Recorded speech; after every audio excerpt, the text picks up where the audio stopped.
as a lot of people, a lot of superstars are actually over in India at the moment. Obviously, there was the show earlier, the Superstar Spectacle. I think that's what it was called. That was over in India.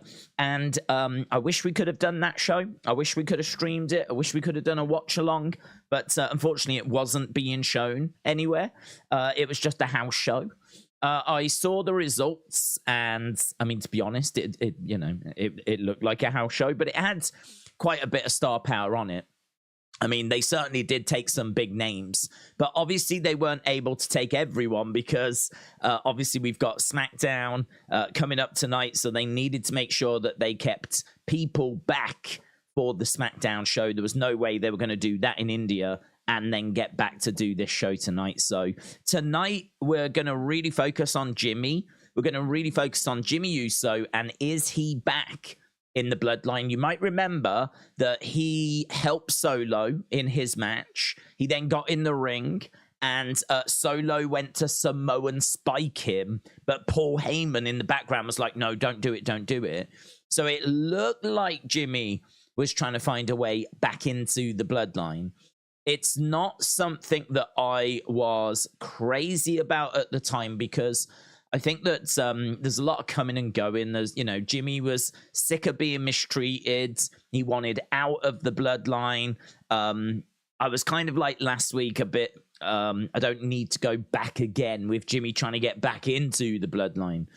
But obviously a lot has happened since then. We know that Jay has shockingly gone to Raw. That was announced at Payback on Saturday. So that was after last week's SmackDown. And we saw Jay settling in on Raw as well on Monday. So now we know that Jimmy is on his own. And maybe Jimmy now knows that he's on his own. And now Jimmy is having to look at the situation and go, do I need Roman? Do I need to have Roman on side more than I need him as an enemy? So, I don't know, with the events of what's happened since last week's SmackDown, I think you could make the argument it makes a little more sense now. Still not crazy about it, but it makes a little more sense. So tonight we've got AJ versus Jimmy Uso. That's the match tonight. We've got Bayley and Io taking on Shotzi and Charlotte. So Bayley and Io in a tag match against Shotzi and Charlotte. You might remember Charlotte came back last week. So we've got them two, all of those going into a match. And we've got Finn Balor and Damian Priest of Judgment Day. They are the tag champs now. So they've got that freedom to go over to SmackDown. Not that they never really did it anyway. But Finn and Damian taking on the Brawling Brutes, Ridge and Butch. So as far as I know, that's everything that's been announced for tonight's show. But yeah, all things considered, considering there's been a show today over in India, there's still a good chunk of star power for us to have some fun with tonight. It's not like everyone's gone over to India and we're just dealing with Akira Tozawa, right? We've got Jimmy, we've got Bayley, we got Io, we got Charlotte, we got Shotzi, we got AJ Styles, we got Judgment Day, we got Brawling Brutes. We've got an all right looking show. So is Jimmy Uso rejoining the Bloodline? I feel like that probably should be the poll. So let's get that in a poll. Let's get it in a poll, and then we will jump into the chats. So let me put this into a poll. Is Jimmy, hang on. Will Jimmy Uso rejoin the Bloodline? That feels like one of the big talking points today. There we go. Right, let's see what's going down in Wrestling Chat Town. Ricky said, you can come over and get the best friend in, eat every night, eat something else to eat every day and eat every episode. Ricky, welcome. Off Tom said, I heard rumors that CM Punk could return to WWE and face Roman for the titles. Your thoughts? No. And also, when is the next toy hunt in Toys R Us? We don't have Toys R Us over here in the UK. We don't have it. So my thoughts on CM Punk are well documented. CM Punk has gone on record to say that he really does not like WWE. He doesn't like Triple H. I know a lot of people are going to say, well, there's these reports, that report, this rumor, that rumor. It's just speculation. It's just talk. It's just to get you to click on links and read articles, because that's how the world turns, right? It's anything to get your attention right now. If I wanted to get views, I could put a video up that says CM Punk go into WWE ? Let's explore. And I could do like a good 5-10 minute video where we just look back at all the comings and goings of CM Punk, why it could happen, why it wouldn't happen. Blah. It'd be an easy video to make. And it would get easy views, because like that's where the conversation is at the moment. But it doesn't mean that he's actually going, or that his stance has changed or anything like that. Some people have pointed towards some rumors that he was thinking of going back before he joined AEW. My counter to that would be that I think he only did that so that AEW knew he was interested in returning, in that he wanted to come back to wrestling, and it would also push up how much they had to pay for him. If he says that he's open to going to WWE or AEW, all of a sudden AEW know that he's available and know they've got to spend a little bit more to secure his services, because if it was just AEW and there was no other option, then obviously they could get him for maybe relatively cheaper price, right? So I think that there's a lot of that kind of stuff at play. My opinion on anything that I've seen has not changed.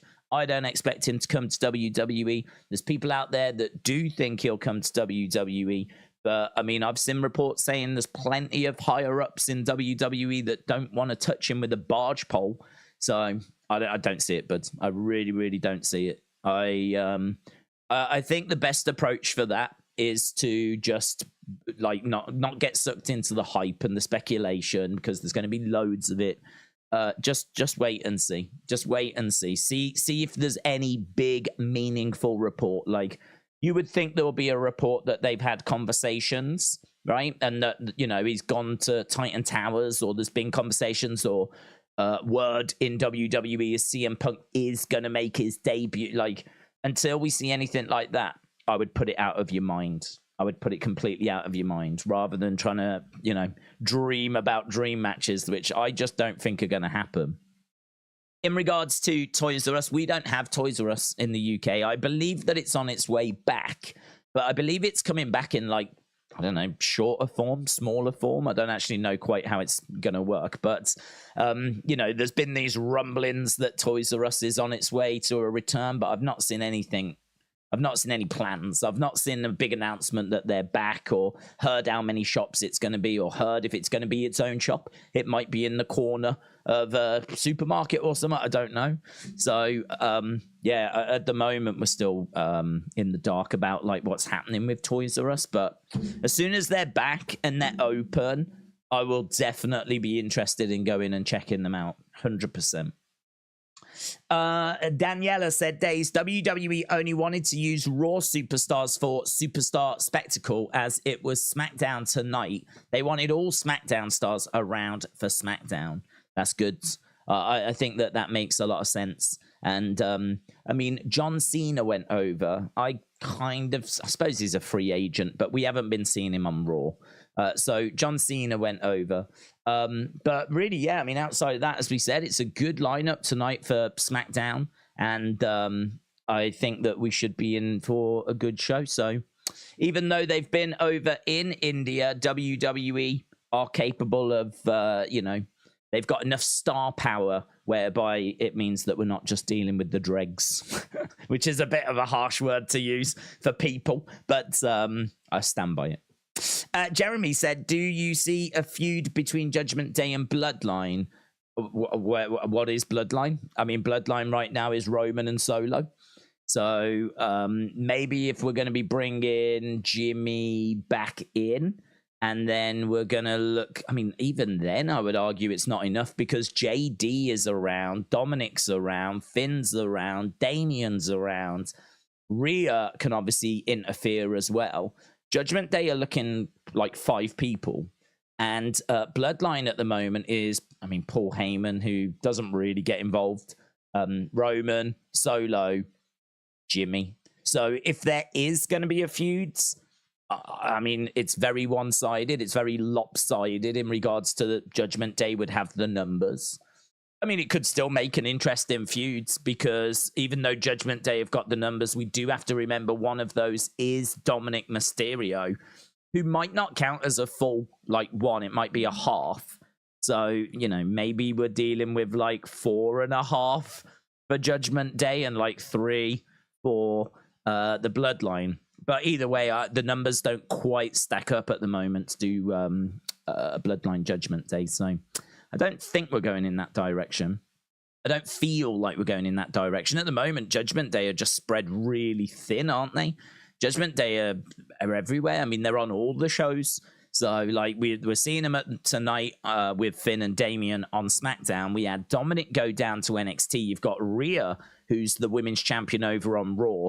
We've really spread them quite thin at the moment. So, my guess is that Finn and Damian will just feud with some of the tag teams. So I'm leaning more towards no for that being like a faction war, just because the numbers don't seem to quite add up for me. Noza said, do you think CM Punk's last match in wrestling? Well, I don't know, to be honest, because CM Punk did do some indie stuff under a mask. So I don't know that he wrestled the matches, but he certainly jumped in the ring and made his presence felt. So, and would we be shocked to see him go to New Japan and see him do like a match at Wrestle Kingdom? I don't think I would be that surprised to see that. So I feel like New Japan might be there for him. Noah might be there for him. Mexico, I'm sure, would be there for him, but I don't see him doing that. That doesn't feel like a natural fit, him going to CMLL or AAA. I mean, Impact may be there for him, but I don't know that they've got the platform that would interest him or the money that would interest him. I think there would have to be someone there that he really wanted to work with, that he would be willing to kind of take that step down for, you know. Because Impact, as we said, you know, it gets like 300,000 views a week, something like that. Like, I mean, we're talking their biggest show is about the same as Rampage. So, like, for him to, like, go to that level, I just don't know that he'd be that bothered to do that. It's not a big boost to his profile. It does allow him to keep competing, but maybe he got that out of his system. Maybe he, you know, was quite happy with this kind of final run. I mean, for his last match to potentially be in front of 81,000 people at Wembley, and he wins in what I thought was a really good match against Samoa Joe. I mean, that ain't bad, is it? That ain't bad at all. And he got plenty of those nights in Chicago as well. Plenty of those nights in Chicago. So, yeah, I don't know. I mean, I think that there is a good chance that could be his last match. I think there's a good chance it could be. But I think there will always be opportunities for him to compete on other cards. I think there will always be opportunity for him to have that one more match. But it's just, is it all the stars going to align? Is the pay going to align? Is the platform going to be big enough? You know, can he even be bothered to do it? To be honest, because, like, I don't know. I mean, like, you know, he's getting older in age. I think he'd been making noises about, like, he wasn't going to be wrestling for all that much longer anyway. How old is he, actually? I mean, he's in his 40s. CM Punk. And we know, you know, when you start to get, like, older in age, you start to pick up injuries a lot easier. And he's been picking up plenty of injuries in AEW. 44. I mean, you definitely would feel like there's a bit more in there. You would definitely feel like there's a bit more to give. But, yeah, I think there is a good chance that was his last match. But we'll have to wait and see. K-Pop Lover said, next Tuesday, Endeavor takes full control. Endeavor will sign anyone that they want, says K-Pop Lover. Mitchell said, Days, what's a pay-per-view show you miss or a stipulation that should be brought back? I really enjoyed King of the Ring when used right, or maybe a cruiserweight light heavyweight belt. Well, people that have watched these streams for a while know that I love those light heavyweight cruiserweight belts and titles. What's a pay-per-view show that you miss or a stipulation that should be brought back? Pay-per-view show that I miss. I did enjoy, yes, King of the Ring. I did enjoy King of the Ring. I do like those tournaments, but for me, the tournament really has to mean something.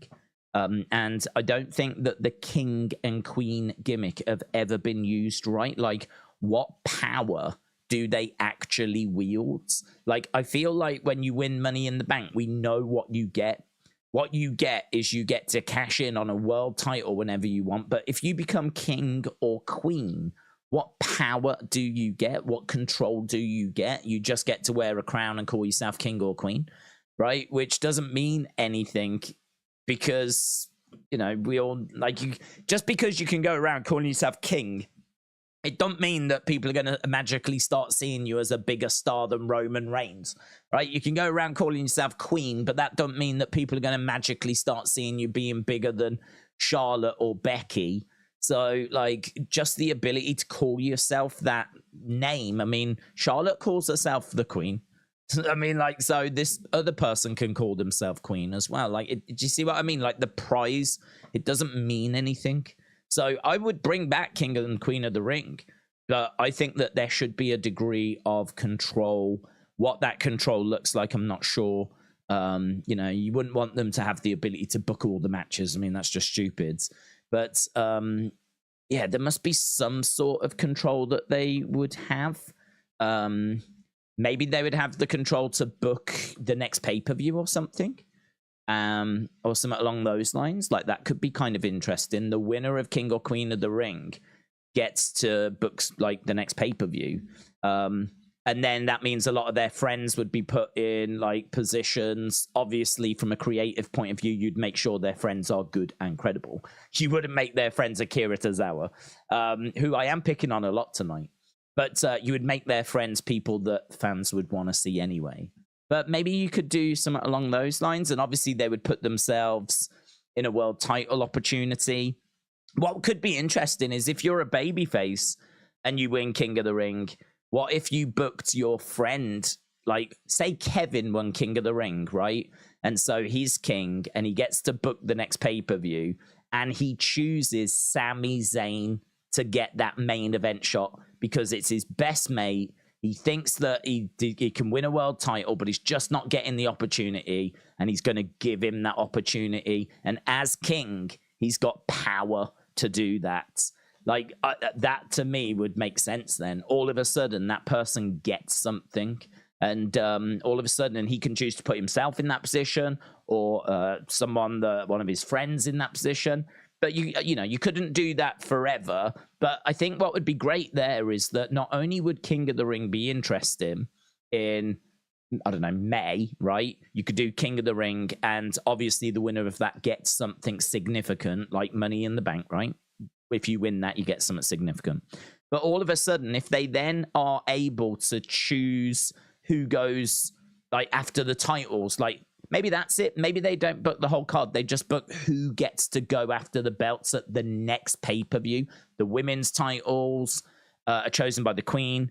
The men's titles are chosen by the king.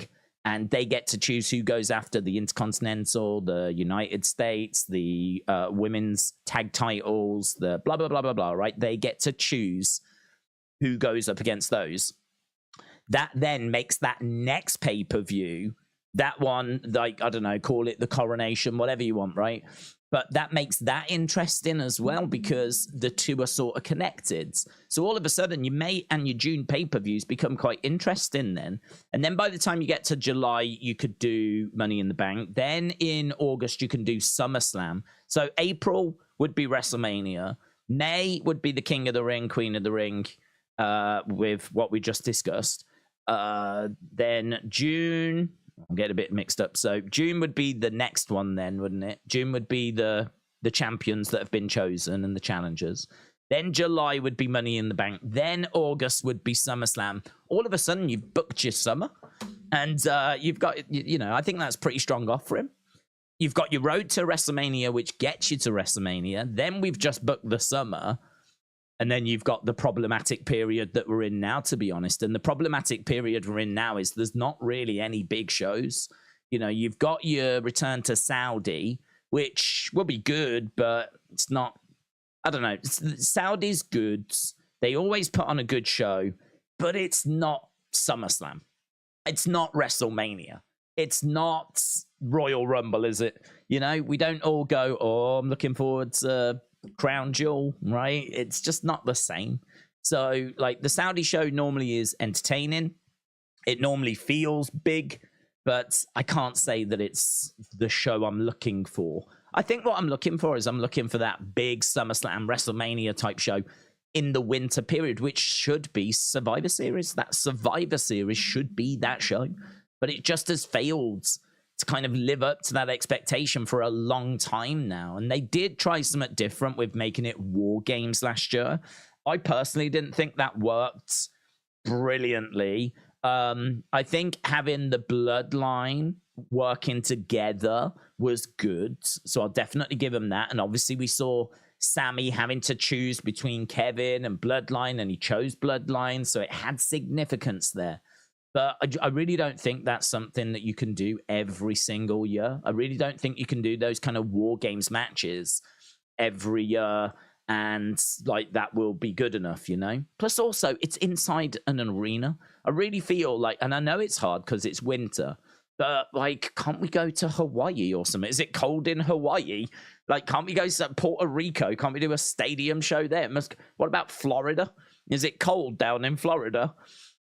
Maybe it is, but I still feel like a big show at that time of year, like going, you know, in those kind of September, October, November, December, this kind of period here, it's missing that big SummerSlam, WrestleMania type show. So that's an area I'd love to see them get.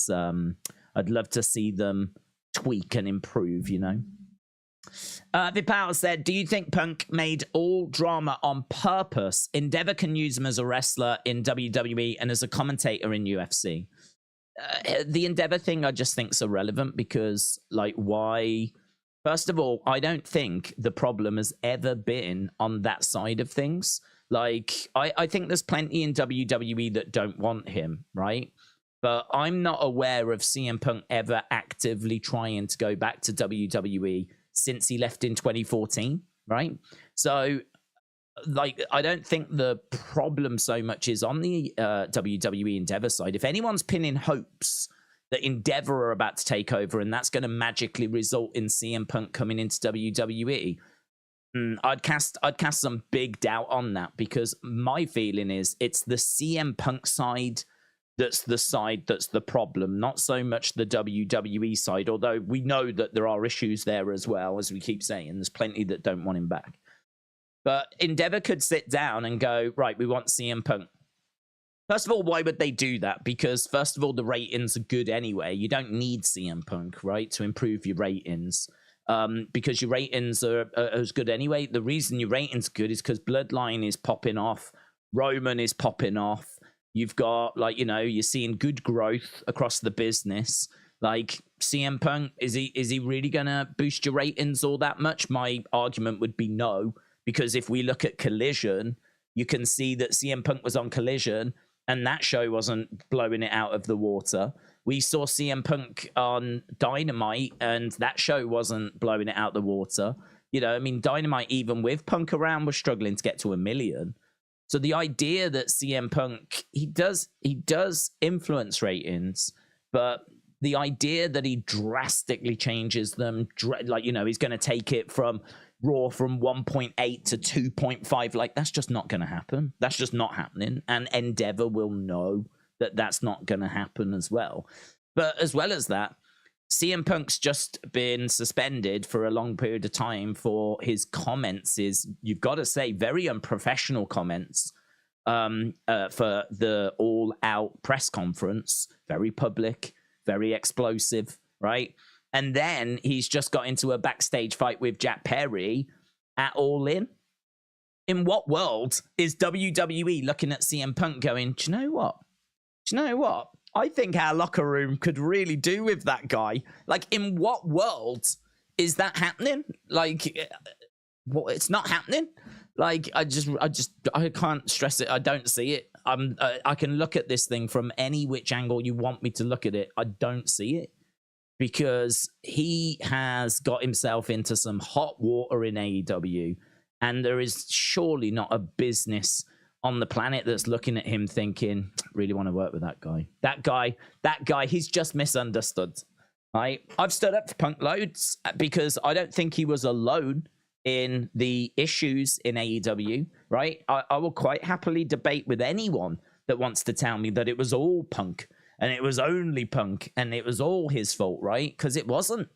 Because we know that Jack Perry was a douche, and we know that the EVPs charged into his locker room, right? And didn't handle things through the correct channels being sit-down meetings, like good conversations. Instead, there was a lot of ego and pettiness and comments being made in promos that didn't need to be there, which escalated things.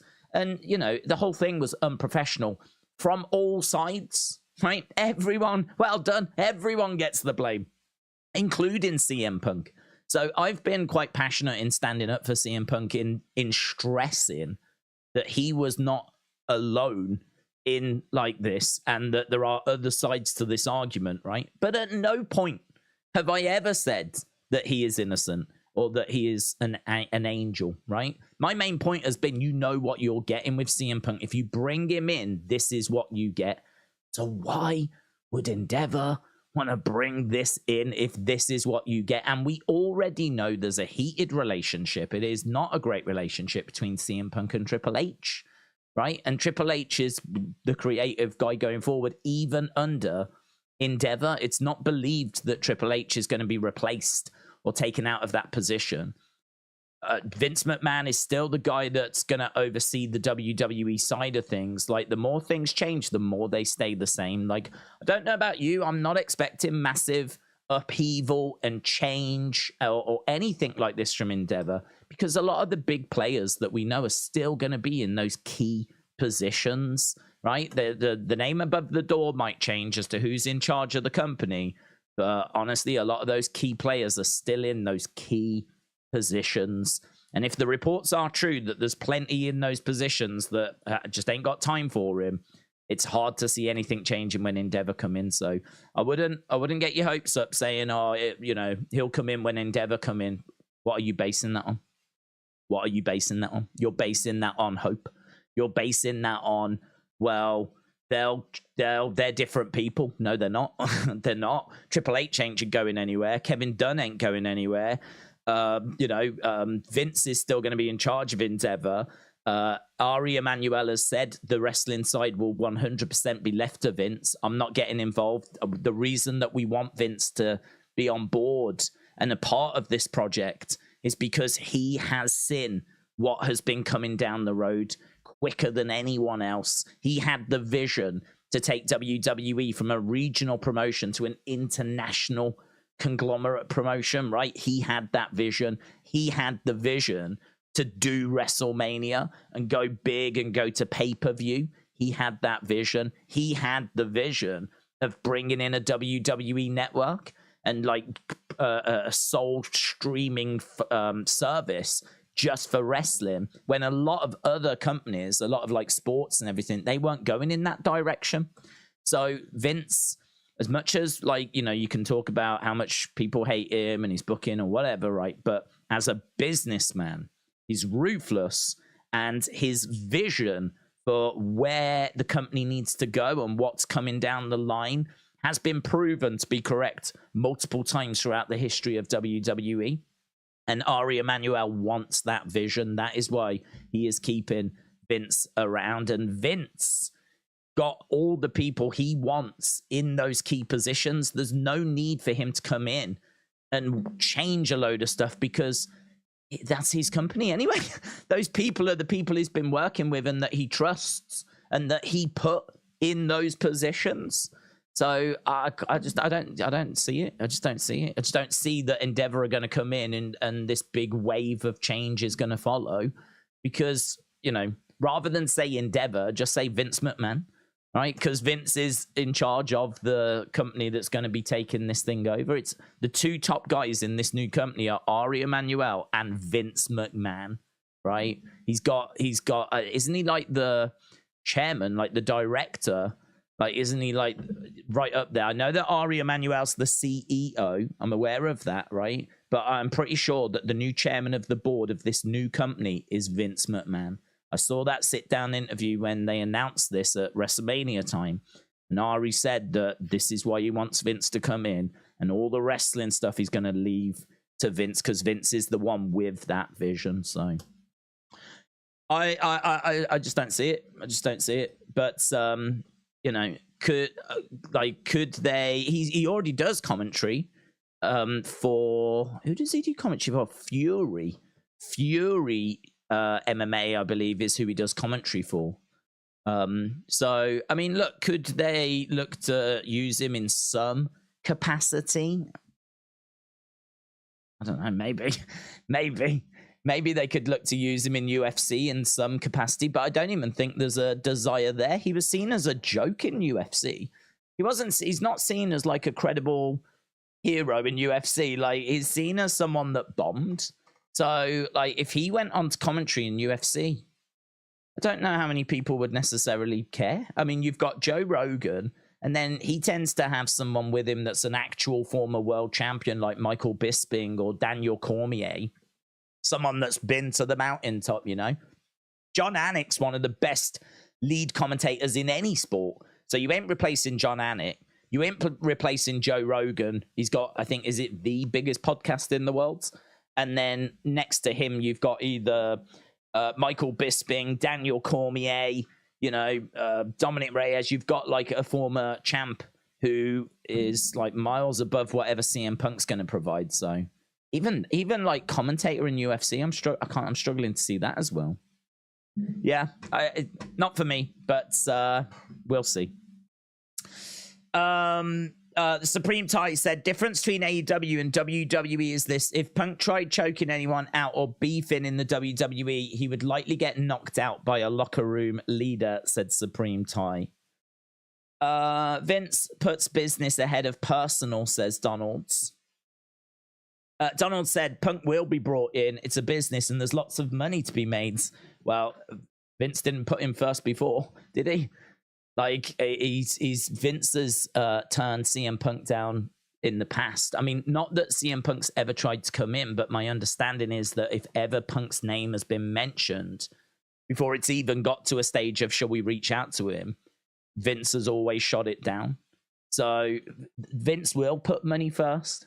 Vince is about business, but CM Punk is so divisive and such a problem in the locker room that you could be inheriting more problems than you actually are generating. I mean, ask Tony Khan if he thinks he's had more problems than benefits. Because to be honest, wouldn't he have kept him around if he felt that the pros outweighed the cons? So I think again, you know, Vince has got to be looking at that, thinking that, you know, if he can't get it to work in AEW. But I know that WWE have got a bit more experience and a bit more about them, but even the business angle doesn't work for me. It doesn't work. CM Punk's 44 years old. Like, how much of a run are you actually going to get out of him? And as we've saw from the ratings, if WWE want to look at ratings and the impact that Punk has on ratings, it ain't a great argument, is it? I mean, CM Punk was on Dynamite, and that weren't pulling up trees. He was on Collision, and that was not pulling up trees either.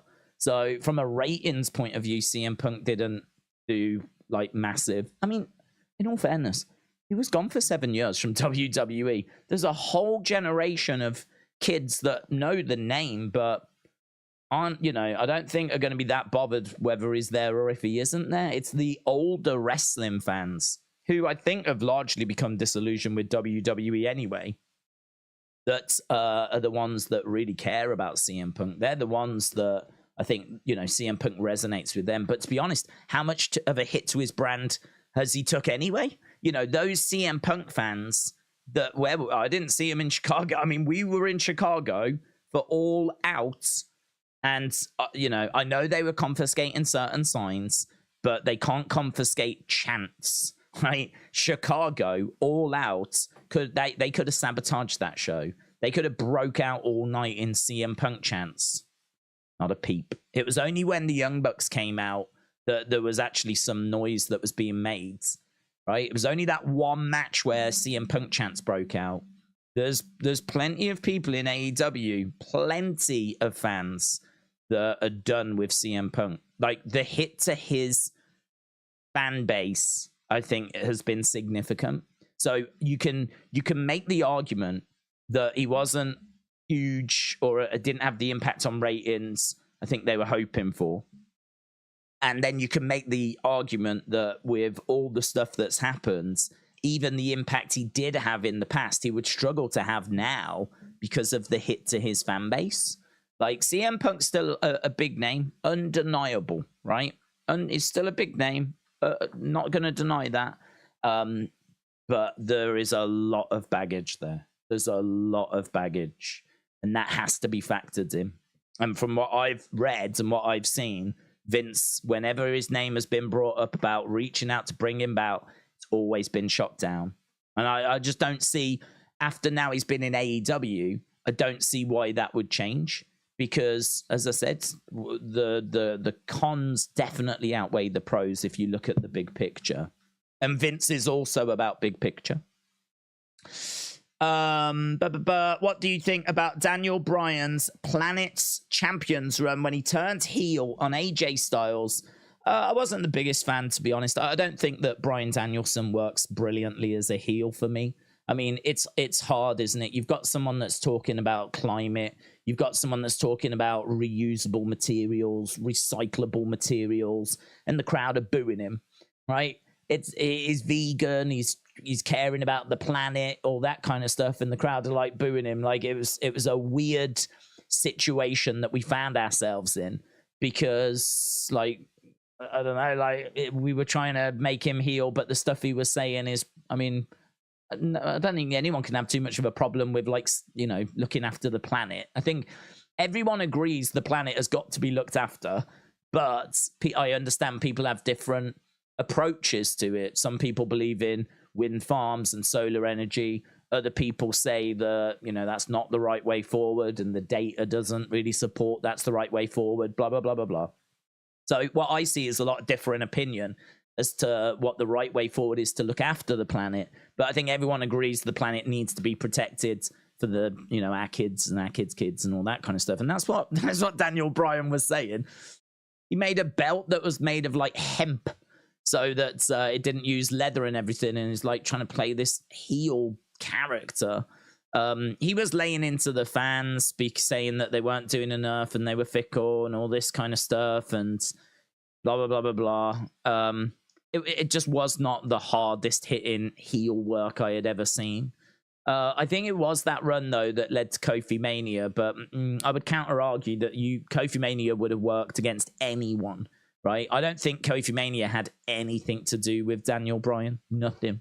It was all to do with Kofi. It was all to do with him winning the championship, WWE having a black world champion, because, I mean, I know that you can go back to, say, The Rock, but there's plenty of people that say, like, The Rock's not African American.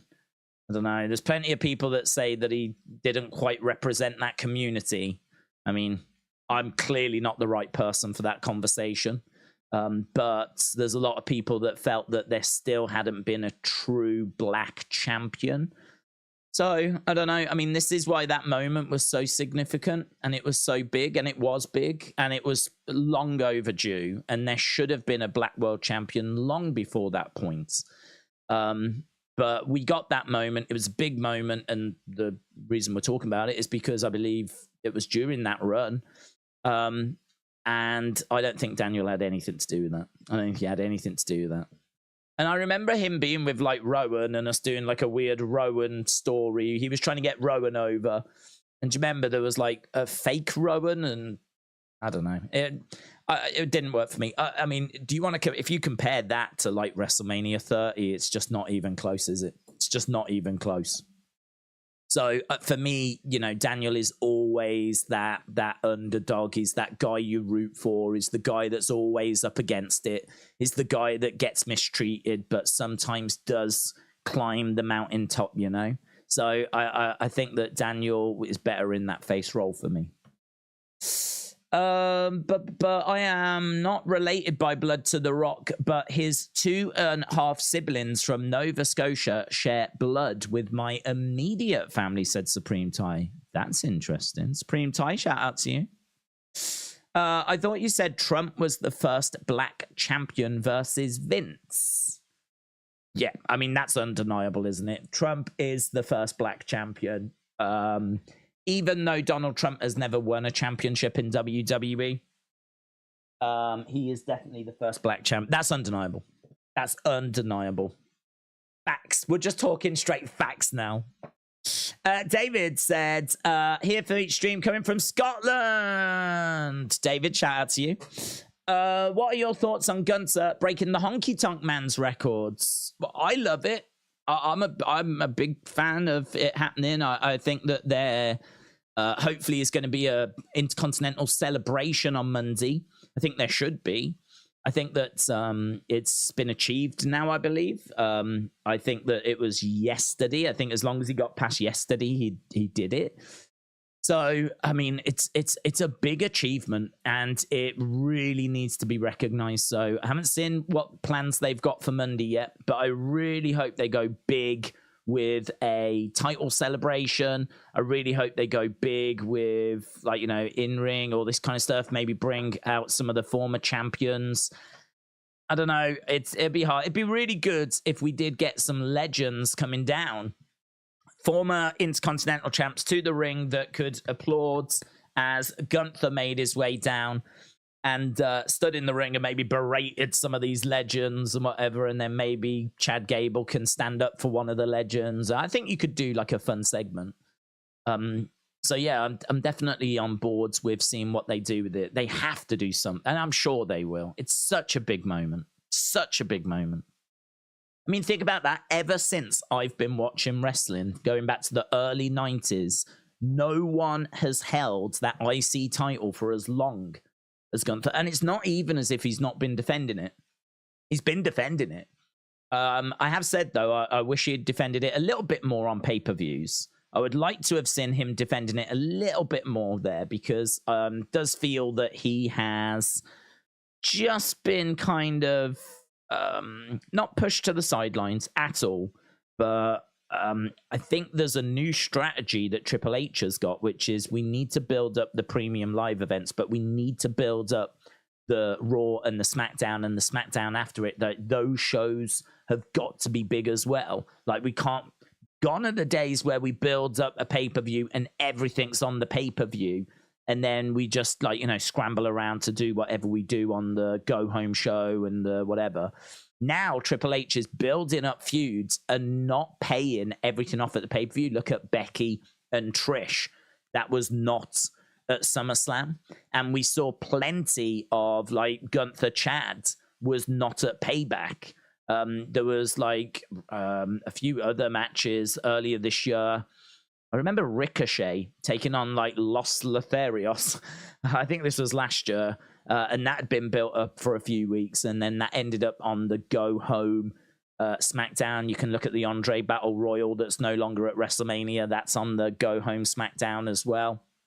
So it just seems to be that we are building up a few things, not paying off everything at the premium live event. And it feels like Gunther has been a victim of not making the pay-per-view and being used for the other, like, SmackDowns, Raws, whatever it might be.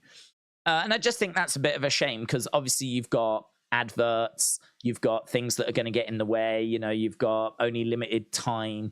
And, you know, compare that to a premium live event where it's like, here's 20 minutes. Uninterrupted, 20 minutes, go, you know, go be the amazing wrestler you are. So I wish we'd seen more of those. But all I would say is he ain't going anywhere, you know? He's going to drop the IC title soon, I'm sure, and then hopefully move up to the world title level. And, you know, we'll see plenty of premium live event matches there. But I think, considering he's got the longest run ever, and considering there's a pay-per-view premium live event every month, I would just say, if I was to have one little criticism, it's that I wish we'd seen more Gunther title defenses on premium live events, because when he's on those shows, bangs, man. Those matches bang. And can't be a bad thing that I want to see more Gunther Premium Live event matches. So I'm excited for the future. Carlin 1985 Gareth, shout out to you, says hello everyone, have a great stream days, appreciate the support, dude. We've been live for 46 minutes already.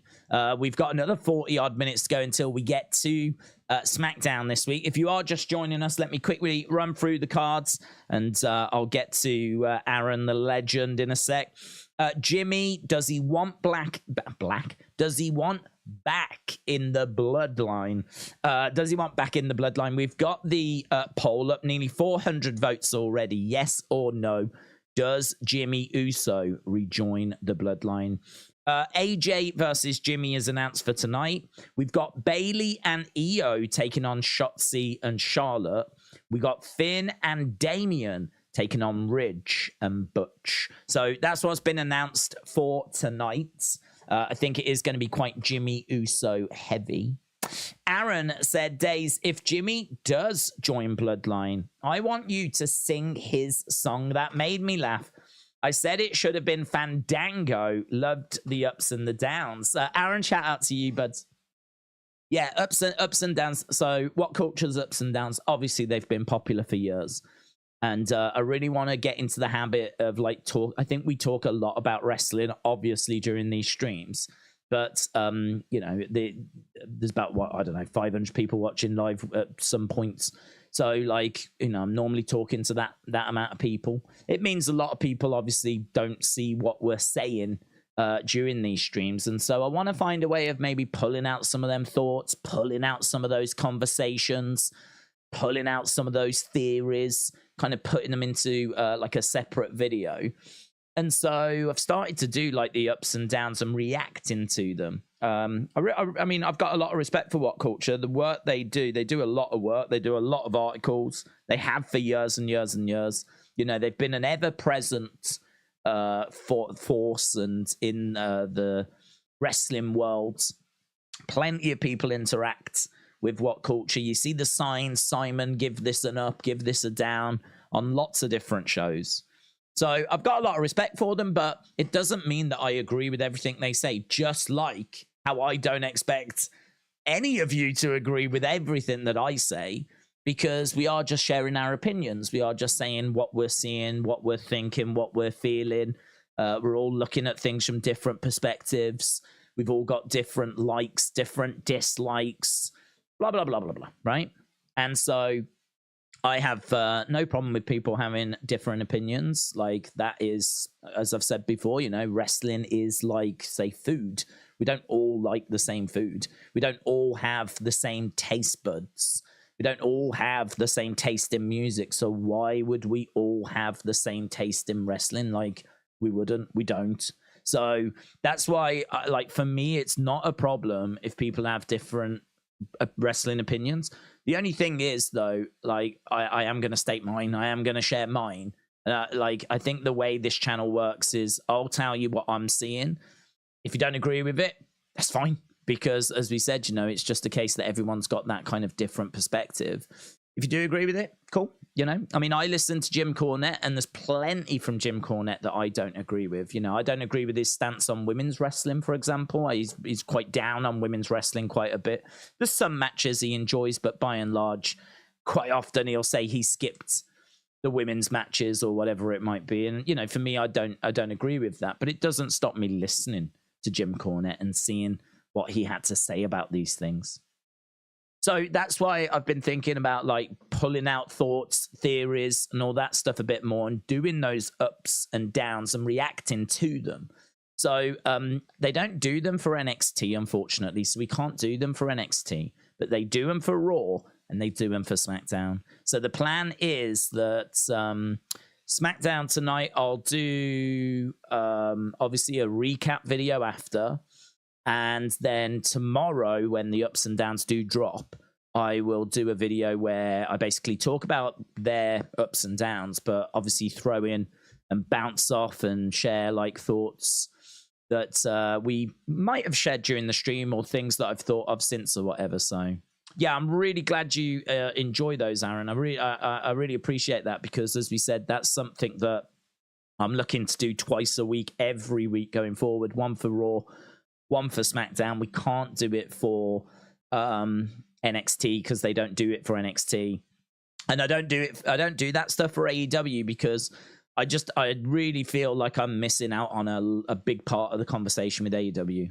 I mean, like, when it comes to AEW, I can sort of review what I'm seeing, but the problem is I fully expect someone to go, well, no, what you just said there is wrong, because if you'd have watched Collision, then you would have known that this was a reference to this and this was set up here and that. Because I don't watch Rampage, because I don't watch Collision, because I don't watch Being the Elite, because I don't watch Ring of Honor, I sort of feel like I'm in the dark, really. I can talk about what I've seen on Dynamite, but I just don't feel like there's enough context there for me to feel confident that that video is going to be good enough. But with WWE, I mean, we watch Raw, we watch SmackDown, we watch NXT. If NXT Europe started, I'd be really interested in watching that.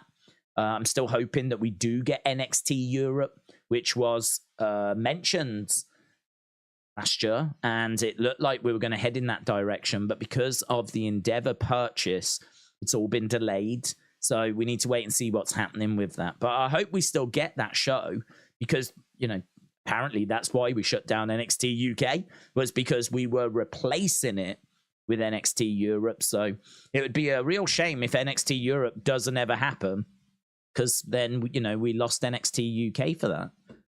Although I think the truth probably is NXT UK wasn't doing great numbers, and so they were, you know, thinking of stopping it anyway. But yeah, technically that's what we were told, that they stopped NXT UK to replace it with NXT Europe. So we'll see if that does come along. I mean, there's been no more words on that, apart from Triple H, who was asked about it at one of those press conferences, and he said that it's just been postponed because of the Endeavor deal. Yeah, the Jimmy Uso. I think I've upset a few people with my take on the Jimmy Uso thing. The main bulk of the song itself, I'm sure, is fine. I never get past the start of it, which sounds like, as we said, you know, something from the 1800s, 1800s. So it's it'll be there was plenty of people in the comments that were like, oh, you just don't appreciate music. Like, well, I wasn't around in the 1700s, no. Some of us aren't fans of the harp and the harpsichords, but you know, each to their own. So yeah, Aaron, shout out to you, buds. Kojiko says, Days, hello, Leo Daly, Miss Penny might tell you something that you might want to hear here. He will be in a clip of the people in Amiahe. Leo Daly, Miss Penny might tell you something that you want to hear here. What does that mean? What does that mean? Do I need to like Google Leo Daly? Because who's Miss Penny? That makes me think of Bond. Leo horoscope. It's one of those days when daydreaming can happen more readily. Flip. Leo Daly is just a daily horoscope thing. Leo Daly, Miss Penny might be something you want to hear. Okay, answers on a postcard what Coach Co's on about as per usual, please. Thank you. Only wrestling I watch is Raw, NXT, Dynamite, SmackDown, Rampage, and Collision, said Liv Morgan. That's still a lot, though, in it, but that's still a lot. Jim said, I find the most part of Dynamite and Collision and Ring of Honor to be pretty much self-contained. NXT UK was a network exclusive. No ratings apply. That's not true. It was on BT here in the UK. So it was being shown on TV over here. I mean, maybe in maybe abroad it was just a network thing, but over here in the UK it was on TV. So my understanding is that as soon as they bought Peacock, as soon as they bought that, then obviously they didn't have to produce extra content because they'd already sold the network to Peacock. So they sold it for like $1 billion for 10 years. So I think in that regards, NXT UK became disposable. So then they would have to look at the ratings being generated in the UK through BT Sports. And I don't think those numbers were that great, to be honest. I don't think the numbers that were being generated over here meant that it was worth keeping around. So they decided to, bin it off. And I think there's been a lot of good talent that's come out of Europe. So there's been a lot of stuff that's come through Europe. I think they will still want to have a presence over here. So this is why I think they want to go bigger. And I think maybe the thought is that, okay, maybe the ratings weren't brilliant just in the UK, but what if we try and grow in Italy and France and Germany, and we go around Europe and we dig into some of their talent as well? If we can clean up the best of the talent from Europe and get them into NXT Europe, could we potentially stop them from joining AEW as well? I mean, there's a few purposes that get served. There's a few things that get served when it comes to NXT Europe starting. But you can understand why it's postponed, because I think, unfortunately, with Vince on the outside of the company, it meant that he was having to deal with his legal trouble and the allegations, and he was dealing with a sale and the sale of WWE. What that meant is I don't think it gave him a great deal of time to worry about different things that were happening within WWE. So I think that within WWE, we saw Triple H take over creative. I don't think Vince had much say in that. I really think he was too busy. We also have now seen NXT and the main roster get quite close. We're seeing a lot of talent going down to NXT and all that kind of stuff. Again, that seeds for that were planted last year, and I don't think Vince had a great deal of say in that either. If we go back and look, previous, we wasn't seeing the same level of main roster talent go into NXT that we're seeing now. I know there's a new TV deal coming up, but I think there's a lot of stuff that's happened that Vince has not had control over and has not had necessarily the final say on. When Endeavor do take over, Vince will not have to focus really on anything else. I mean, those allegations seem to have been paid off and have gone away. And he now doesn't need to worry about the sale anymore. So now, if you want to talk what could change when Endeavor take over, I think that you will see more of Vince. I think Vince will be around more, because what is there for him to do? What is there for him to do? When he was away, he had allegations and the sale to worry about. Now he's back. He's going to just have this to focus on, isn't he? He's just going to have this WWE and the creative, and that's his only focus now. So I think anyone that is part of that hashtag Fire Vince movement, I think it's going to be a bumpy road for them people. I really do. I think it's going to be a bumpy road, because I think Vince is going to be around again. It really, really would not surprise me to start hearing more reports of him being around, getting his, being backstage and stuff like that. Because I just don't see what else he's going to be doing. I certainly don't. Vince ain't someone that's going to go and put his feet up, is he? He's not someone that's going to kick back and relax. So unless WWE are going to be making some big moves and doing some big new things, which I don't even know what they would be, but unless they're going to be doing some big new stuff with Endeavor and UFC and big mega shows or something like this, and it's going to take up Vince's time, what is he going to fill his time with? He's going to fill his time with popping down to WWE and, checking in with the product and, throwing his twopence in and getting in the way. So that's what I could see changing. I could see it being more Vince. But I need some extra money. It's time to tell my story. Vince grabbed my buttocks years ago when I was in the crowd at a live event, said Chris. You get good payoff there, buds. Good payoff. Godfather's Ho said, puffing on that Popper Shango, it makes you vomit green. Ask Warrior, aka Ultimate Warrior, what is the craziest storyline of all time? Coma, Linda, May's hand, R.I.P. my beehole after Mexi. Thank you. Thank you, Godfather's Ho. Shout out to you, my friends. Craziest story of all time. I mean, obviously, like Katie Vick comes to mind. The hand one is strange. I don't think we ever really got an answer to that, did we? The hand one. I have said before. I heard that Vince just thought a hand was funny, and that was it. Like, give birth to a hand, and then he just cracked up stuff, started laughing, thought it was hilarious, and that was it. So they ended up going in that direction. But yeah, wild. John, shout out to you. Will Vince be back in charge of creative when the sale is done? I don't think so. Or will Triple H be in charge? When do you see Damien cashing in? John, shout out to you, but I see Vince being in charge of creative? No.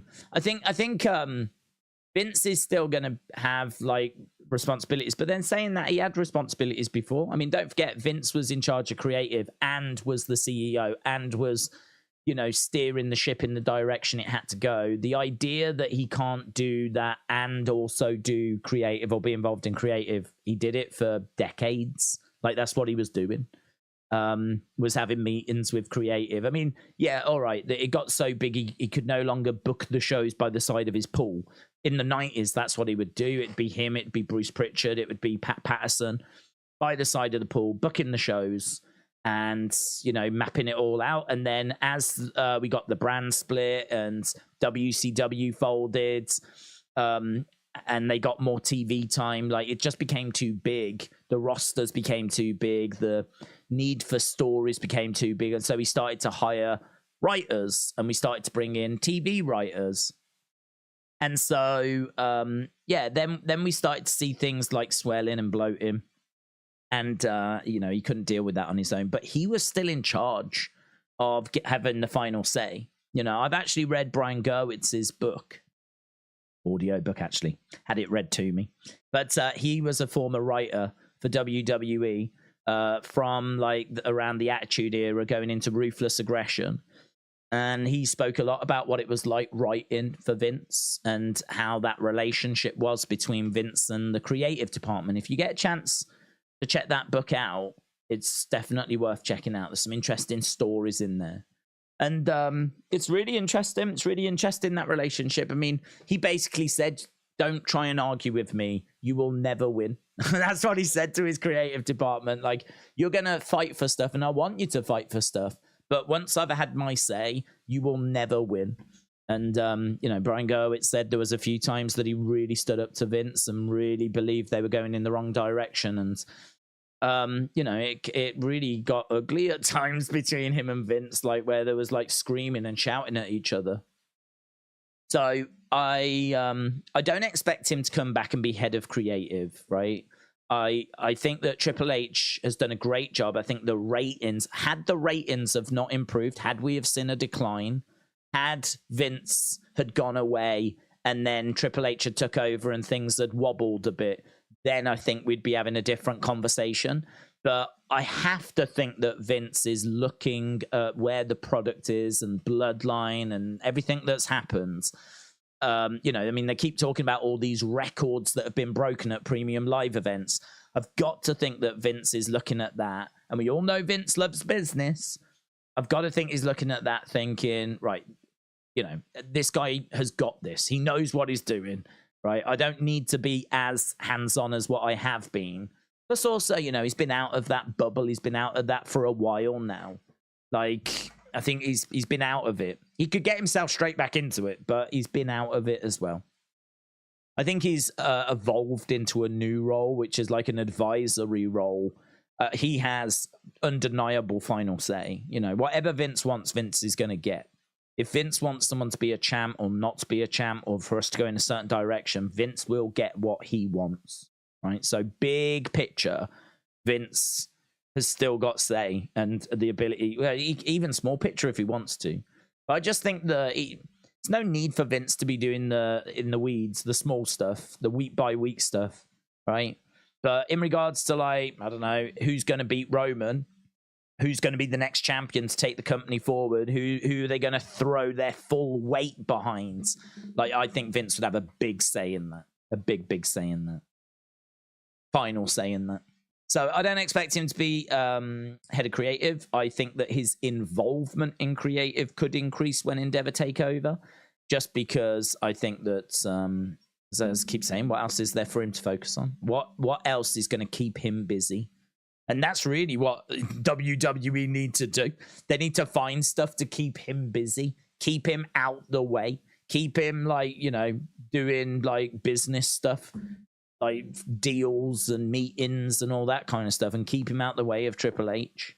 Because Triple H can cook, man. He's all right. Triple H is, I think, he's good. I think that what we've seen has been just a strengthening of the product, really. I feel like the product is not drastically different from what we were getting under Vince, but I think what we're getting now is less of the silliness and a bit more credibility. And I think we're getting a product that just feels a little tighter, a little stronger. And I would say that it's been a few steps in the right direction. I don't think we've took great leaps. I don't think we've seen like massive revolution here. But then saying that, you wouldn't want to do that. You wouldn't want to rock the boat too much, because then you're really going to divide the audience. You know, there's people that love what they've been watching for decades. You know, WWE is their thing. They love it. They don't want it to change. And it's been successful. So why would you drastically change it? But equally, I think you can see a few little areas that you want to tweak and change, and I think that's what Triple H has done. So yeah, no, I think that there could be an increase of Vince, but I don't expect him to be head of creative. And when is Damian cashing in? I think it won't be till next year. I mean, they've just given him a new Money in the Bank briefcase.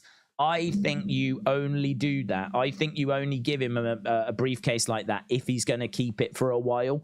Like, why would you give him like a briefcase like that and then have him cash in a week's time or 2 weeks' time? That to me says that this is something he's going to carry for a while. So we want it to look good. We want it to customized for him, because this is something he's going to be carrying around for a fair bit. So I think there's an argument it's not until next year. I think there's a real argument it's not until next year. Which I'm all right with. I think that Judgment Day have got enough to focus on right now. You've got the whole JD McDonough coming into the group. You've got the whole Finn, Damian not being on the same page, being on the same page, that kind of dynamic. You've now got them spaced out across all the different shows. I sort of feel like I wouldn't put the world title on someone that's also got the tag titles. You've got too many superstars in need of championships. I mean, look at what happened with Roman. Roman got the WWE title and the Universal title. Fast forward, we had to create a new belt because people were desperate for an opportunity at a world title and they couldn't get it off Roman. So you could make the argument that Roman having both of those belts is maybe not the right way forwards, because I think what happened was they wanted to make the match with Brock bigger at WrestleMania 38. They made it winner takes all, but then because Roman wasn't losing, you couldn't get that belt off him. And I think there was some stuff you could have done. You could have stripped him of that one of those championships, but they decided to not go down that road. Instead, they kept the belts on him and then just created a new championship. So I think learning from that, like, let's not put all the belts on the same person. Like, I wouldn't have Damian Priest as a world champion and tag team champion. So I think he needs to lose the tag titles first. So give him a run with these belts, lose the belts, then have him win the world title some point next year. So John, shout out to you, buds. Hope you are well. And the Beach Kevin, shout out to you. Says, I will be at Raw on Monday. What kind of sign should I bring? What kind of sign do you think the Beach Kevin should bring? It's a good one, actually. I always like the guy behind me can't see signs, but I don't know. It's been done, innit? I feel, is there an alternative to that now? Is there an alternative to... How about a sign that says, I've run away from home. Please don't let anyone know I'm here, or something like that. I'm on the FBI's most wanted list. I reckon you could, one of those signs that's just like a fun sign that even if you don't know anything about wrestling, you read it and you go, that's pretty funny. I do enjoy the guy behind me can't see. The guy behind me can't see is goated. Because you are just holding up that sign just so the guy behind you can't see. I mean, it's so clever. So clever. So I would explore that. But I like the idea of throwing that out to the community and letting the community decide what that sign should be. Wrestle with Andy, shout out to you, said Days. Roman's reign has been going longer than Punk's entire AEW run. Crazy, innit? Crazy. AB Jobson said, bring a WCW sign. Donald said, a sign's still a thing. Yeah. Geordie said, I wanted green shirt guy's seats. Oh, that's good. That's good. I wanted green shirt guy's seat is good. I like that. Steven said, Days, I'm not going to be here for SmackDown. Our daughter is in hospital, but love to the chat. We'll catch the show later. I hope everything's all right, Steven. Shout out to you, buds. And see you, obviously, when things are much better. So, Steven, shout out to you, dudes. The briefcase storyline is taking a turn with the angle of a fake contract in the new Money in the Bank briefcase, says Matt. Ethan, do you miss Dean Ambrose? Because I do, said Ethan. It's a tricky one because I like Dean in regards to him and being in the Shield and the fact that he's a key person in that regard. I always felt, though, that Dean Ambrose was someone that was a bit held back. And I think, you know, you can totally see why now, because Jon Moxley doing what Jon Moxley wants to do is what you see in AEW. Jon Moxley being able to cut himself open, bleed every week, and, you know, just brawling and fighting and like going well beyond anything you could do in WWE. That's what Jon Moxley wants to do. And I think that the Dean Ambrose character at times felt like Jon Moxley watered down. That's how Dean Ambrose felt to me. Like, you could tell he wanted to go further. He wanted to do more. Look at his match with Brock. You know, he had all these ideas, had a trolley full of weapons that he wanted to do with Brock Lesnar. He wanted this big match against Brock. Was that WrestleMania 32? He wanted to do all this stuff, and Brock just wasn't interested, and ended up just doing a bit of a squash match. So I actually think that Dean Ambrose was quite frustrated. Jon Moxley was quite frustrated in WWE. And towards the end, I mean, they just couldn't even figure out his creative, could they? Do you remember? He was like germs and wearing a mask, and it all took a weird turn towards the end. So I don't know. It's tricky. I think that I don't know that Jon Moxley can play the Dean Ambrose character the way that WWE needed him to do it, because I think he always wanted it to go further and further and further. I would have no problem with him coming back, but I don't know. I can't say that it's something that I'm like desperate for. I think that he is happier in AEW. I think AEW is the right place for him to be, because he can go much, much further in that company. You could have a sign saying, the FBI, are you looking for me, says Dean. Or the FBI are looking for me. Anything. I love those. I love those ones, as I said, that just aren't really connected with wrestling. I don't know why. I think it's because so many people take signs that's like, I love Cody, I love Roman, acknowledge him, you know, just really standard stuff. I think, like, when someone takes a sign that's a bit different like that, that stands out, that I think is actually like quite funny, like those signs always stand out more to me. And they're the ones that I'm like, fair play. Someone's thought a little out the box there, and that's a good sign. Because you just read so many of, you know, American Nightmare, or just the catchphrases or whatever, LA Knight, or yeah, or whatever. I just think something a bit different. Something like the guy behind me can't see. They're my favorite signs, to be honest. They're the ones that make me chuckle. I think Jon Moxley will stay in AEW. AEW is a great place for him, said Hayden. Sakila said the Elite and Jungle Boy are the true MVPs when Punk returns on a WWE Premium Live event that will pop the internet. Borat said, bring back the sign guy. Sign guy? Yeah, sign guy. Nitro said, I always liked Ambrose, but I love Moxley. He has found his place. Jessen said, green shirt guy greater than Trinidad flag. No way, man. No way. Not even close. Trinidad flag guy is way better than green shirt guy. No way. No way am I having any shade thrown against Trinidad flag guy.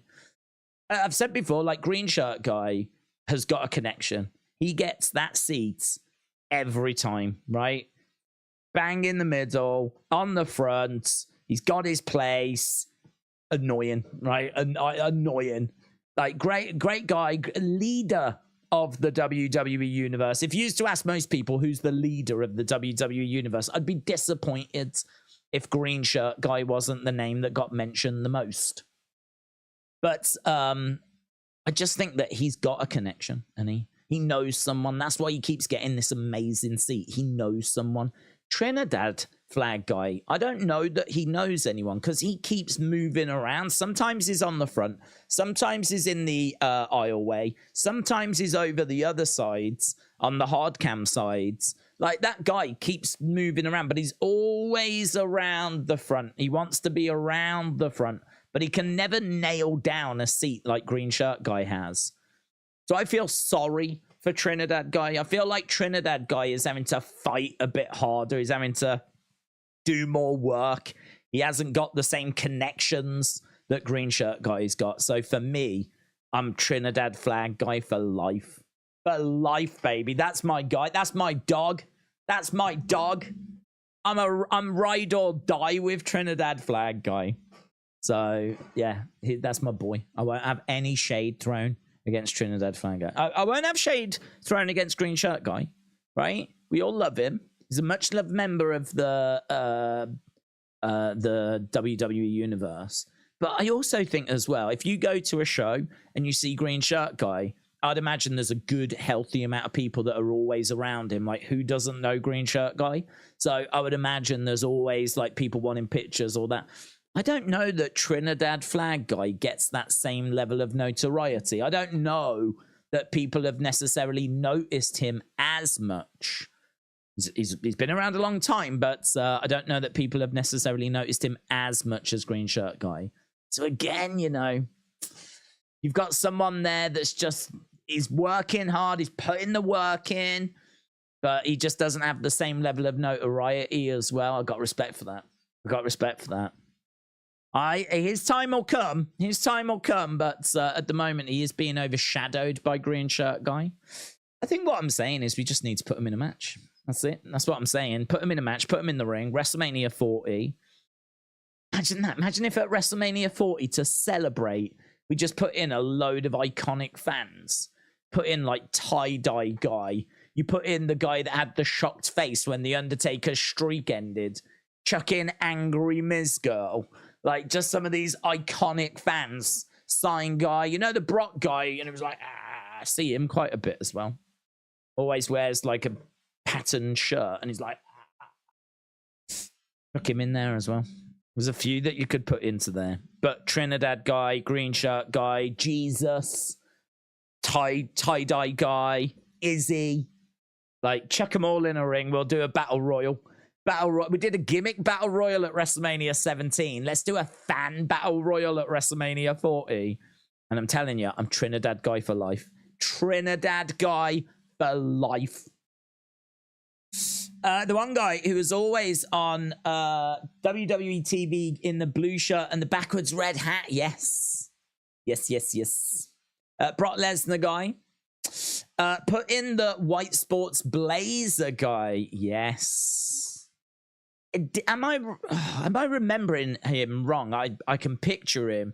Did he have, like, WWE logos spray painted onto his jacket as well? I don't feel like I've seen him in a long time, you know. Vlad as well. You'd have to put Vlad in there. They were going to do a documentary on him, weren't they? That got canned. Super fan. And it's never seen the light of day. So hopefully we get that. Hopefully we get that at some point as well. It's been some great WWE fans. Do you think that Shotzi challenges Io for the title at some point? Does Shotzi challenge Io? Yes. I mean, like, looking at the potential challenges, I mean, you've got to think Shotzi's right up there because obviously she shaved her hair. She's been feuding with Damage Control for a while. So, yeah, I've got to think that she's in the run-in to get a title opportunity. The only problem is I don't know that Shotzi feels like a big star. I mean, I think that the shaving of the hair was eye-catching, significant. People obviously know the reason as to why that happens. So I think that it definitely was positive for her brand, and yeah, I think there's a lot that's Kojiko. I think there's a lot of stuff that came out of this feud, but she doesn't feel like people are desperate to see her. Like, we're not sat here going, oh, it's Shotzi tonight, can't wait to see if she gets I hope she gets a title shot. Doesn't feel like. I think it's because she's been coming and going, there, not there. We're kind of just struggling a bit with the momentum, you know. They cut her hair on, wasn't it the go home show for Money in the Bank? Like, Money in the Bank, you're going back to like July time there. I think it was early July. So you're going back like a little while now since she had her hair cut. We've done a few things since, but it's been, you know, quite slow over the past few months. So I feel like we need to get some momentum going, you know? Need to get some momentum going. Because I don't know if she changed enough. Like, the tank's fine and whatever, and, you know, a ring gear and whatever, but she's still doing the same stuff she was doing before. Like, we haven't really seen any evolution there. So I don't know. It's a tricky one, isn't it? She definitely should get a title shot, but I wouldn't be expecting her to win it. And this feels like quite a significant moment for her, because shaving her hair, cutting her hair off, whatever, like, that's a big thing. And this feels like a big storyline where, you know, her hair's been cut off by Bayley, whatever. And we know the real reason why, and people love it, got respect for it. This feels like something we should capitalize on. I don't know that we have. So, Kojiko is at the Smackdown, which I completely forgot about. So, have a great time. Kojiko, send in an image. I completely forgot that Kojiko was there. Kojiko jumped in the chat earlier and spread some of his usual nonsense. I would have spoke to him about being actually in the arena. There's the image, look, that Kojiko has taken Dunkin. We're in the Dunkin arena. I don't know if that's true. I don't actually know where we are tonight. But there we go. We can use this picture to say that WWE is dead. Look at this. Look at the truth. There's no one in the seats. WWE is dead. That's the kind of thing people like doing on the internet. Like those kind of tweets, you know. Even though that was probably taken about an hour ago and the doors have only just opened. Guys, look at this. This was when the show was actually happening. There's no one there. WWE's dead. I think that's how you get views in 2023. That's how you do it. That's how you get engagement. Feel free to use this image, guys. Put it on Twitter. WWE's dead. And then you'll get lots of clicks and views and comments and everything. That's how the world works. What did I want to do? I wanted to do some... I wanted to let people know we were live. Let me share that, and then we'll jump back into the chat. We got 5 minutes. 5 minutes to go. And then we will be underway. Let's go. There. Lovely. Logan, shout out to you. Logan said, don't worry, I'm here. Logan, shout out to you, my friends. I was worried. Logan in the house. I hope you're well. I hope you're excited.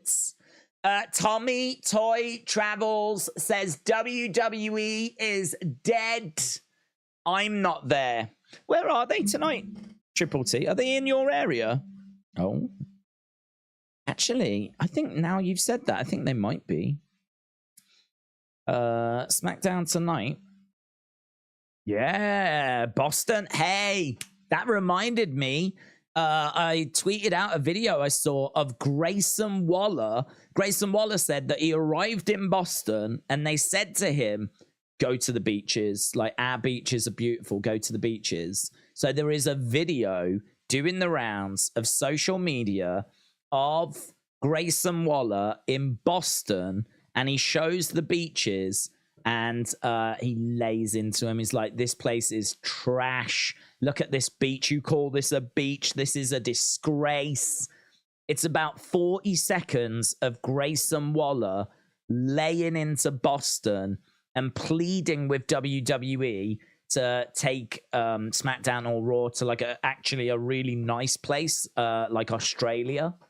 And he's desperately trying to get them to go to Australia instead of the dirty, rundown Boston that he finds himself in. So I don't know how you feel about that, Triple T, but it's a very insightful video.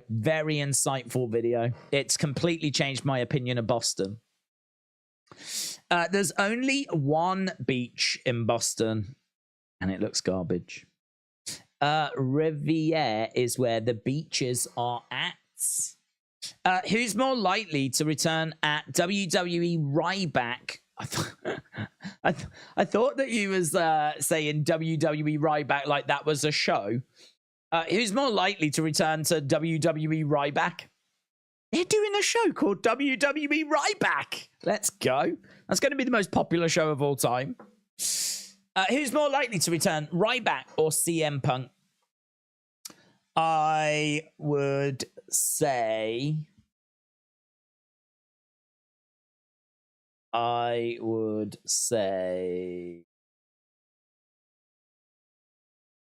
don't know, I don't know, because I don't know how Triple H feels about Ryback. The only thing I would say is, I mean, Ryback's got a good look, but if Triple H wanted him, I've got to think he would have gone and got him already. So I think that if Triple H wanted to bring in Ryback, Triple H might really like Ryback. I actually don't know of any issues between Triple H and Ryback. If he thought that there was something he could do with Ryback, who does have a good look, he is jacked, he does look good. If he thought that Ryback was mistreated and he could get some out of him, then I would have to think he would have brought him in already. In regards to CM Punk, I've had my say on this so many times. I mean, Triple H might be willing to do it. He might be willing to do it, but I don't think he'd be licking his lips at the thought of like having to manage CM Punk. And CM Punk certainly ain't a fan of Triple H. I know Triple H wouldn't be keen on that one. I know that's one that he's not going to be keen on, but I don't know how he would feel about Ryback. In regards to Vince, I think Vince hasn't got time for either. I don't think Vince would want either. So could the fans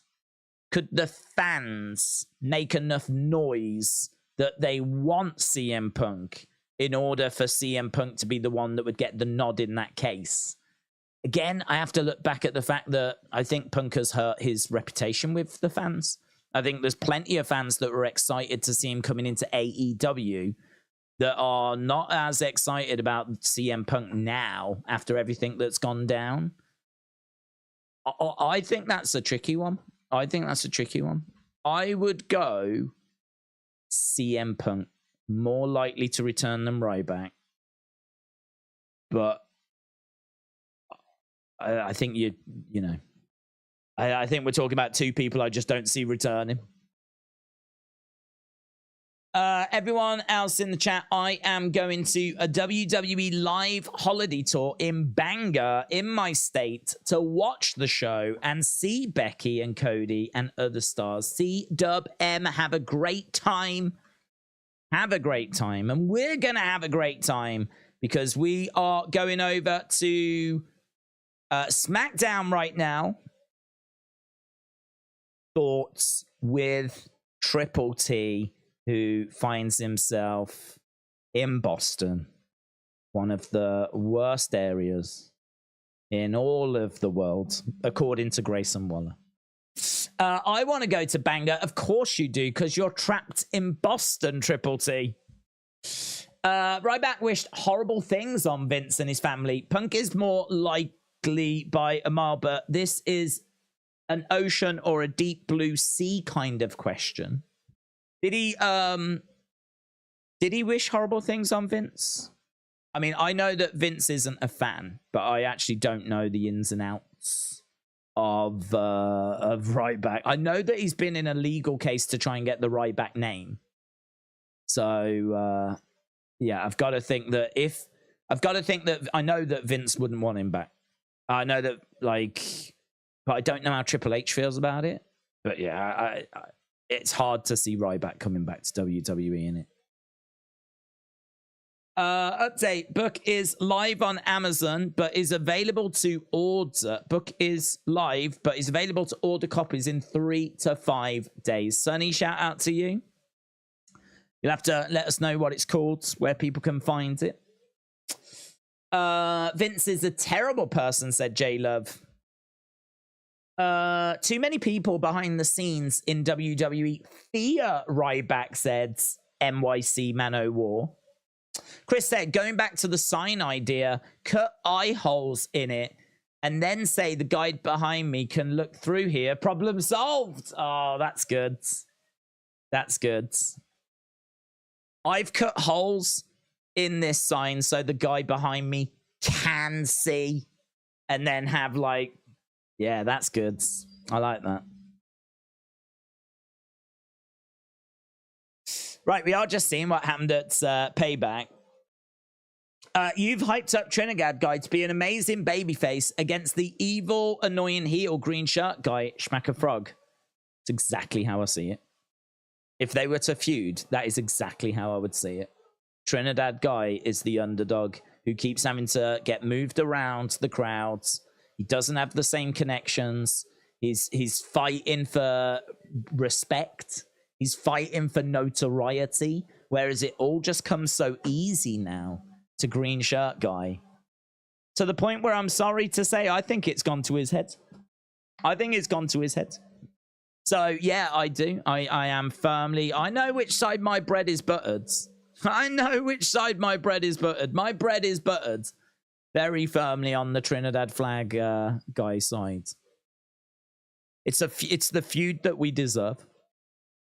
Right, we are starting with the show with SmackDown. Let's go, baby. Ain't nobody. I like this entrance theme. Been some good entrance music over the years. We spoke about it before, but I really like this one. Street Profits, Bobby, Edge, Bianca. Edge is still on the open for SmackDown. Pyro going off inside Boston's Gardens.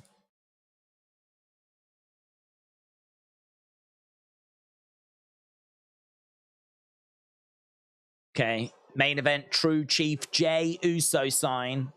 Matt sucks. Hi Bray. There was a sign that says Hi Bray. We are in Boston.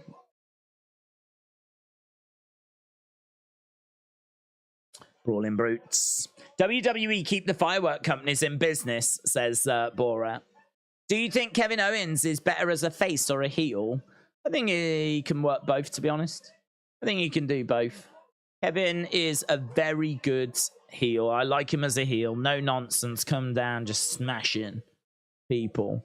But as a face, I mean, even as a face, he's pretty no nonsense. I think to be honest, I don't mind if he's a face or a heel. I think he can work both. But I would like to see him... I want to see more of that NXT Owens. NXT Owens was vicious. I don't see much of I don't see a viciousness in this Owens at the moment. I see a vicious Kevin Owens. Right, we're going to start with Charlotte Flair.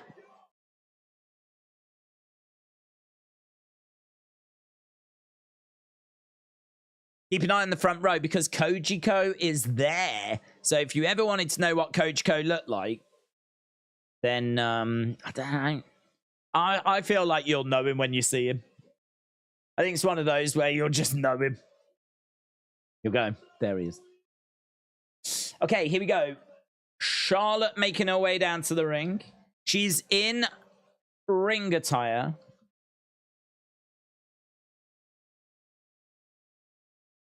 So this should be the tag match. Bow down to the Queen. Here for Queen Charlotte. Yeah, when you do the sign as well, just it's a pet peeve.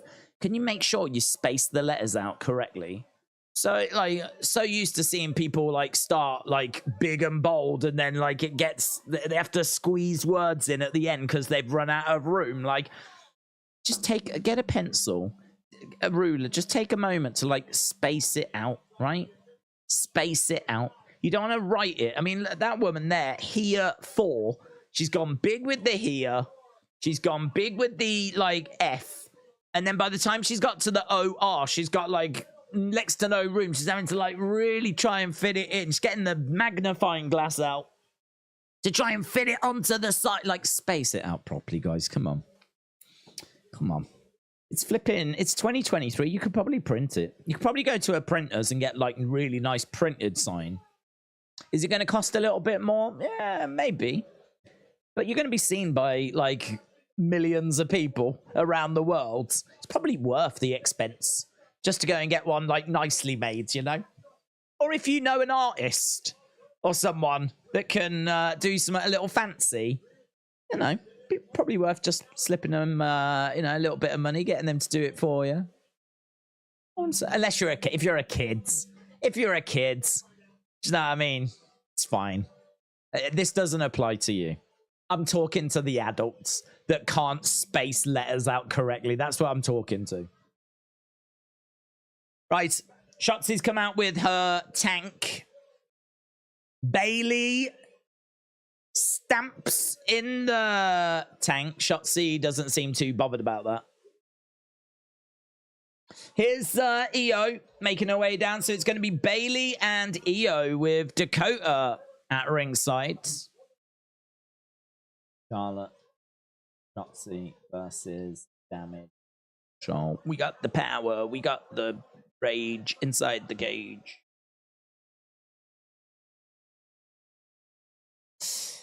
Gunther retained the IC Championship versus Shanky in Hyderabad at Superstar Spectacle, says Anthem. Adam, shout out to you. Jim said these signed people should have some self-respect. Finally. Finally, someone is speaking out. It's true.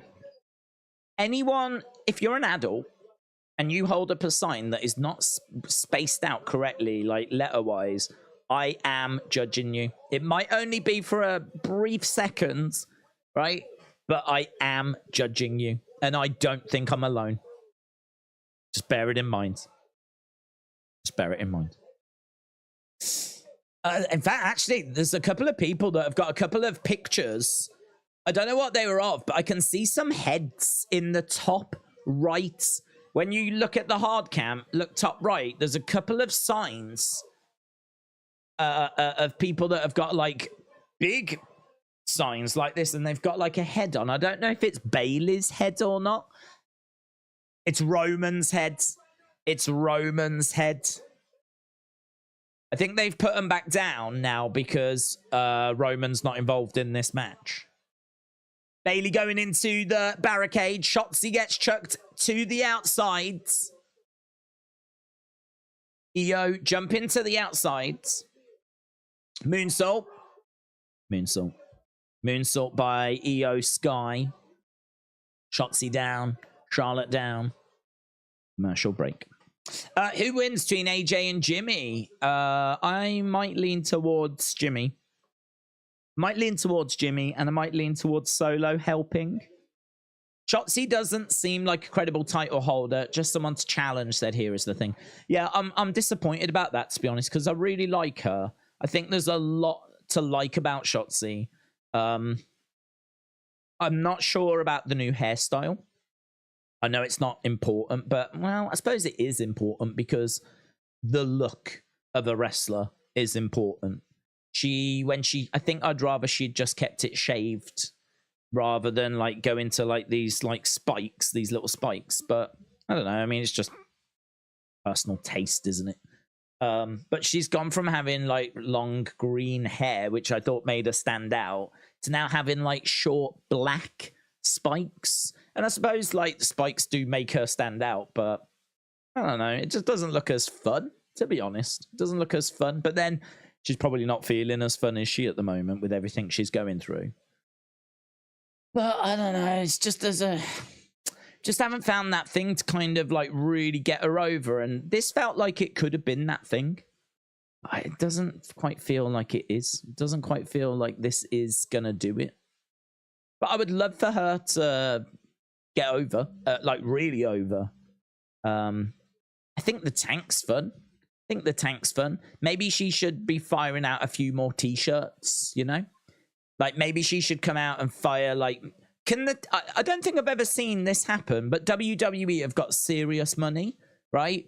Could they not get a tank that's maybe even a bit bigger than the one she's using, where the turret actually moves, and she can then, like, boo, fire out t-shirts, boo, do you know what I mean? Boo, like, t-shirt going over there. No need to reload. Just, like, maybe it automatically reloads, and the turret moves. It'd be sick, man. Instead, like, the tank comes out. It's still relatively small. It's bigger than the one she had in NXT, but it's still relatively small. And I think it, like, I don't even think it fires anything. Well, I think it can fire. We've seen it fire a missile into someone's groin. And I think they did have it fire, like, a t-shirt once. But I feel like there's so much more you could do with this. So much more. And you're telling me that, I don't know, 20 grand? How much would it cost to build, like, that? How much are we talking here? Like, I don't think it's going to be that much. I don't think it's going to be that. I ain't talking about building an actual tank. Right? I'm talking about something that's just a bit bigger, but the turret moves. Like a moving turret would be sick. Fires t-shirt outs to the fans.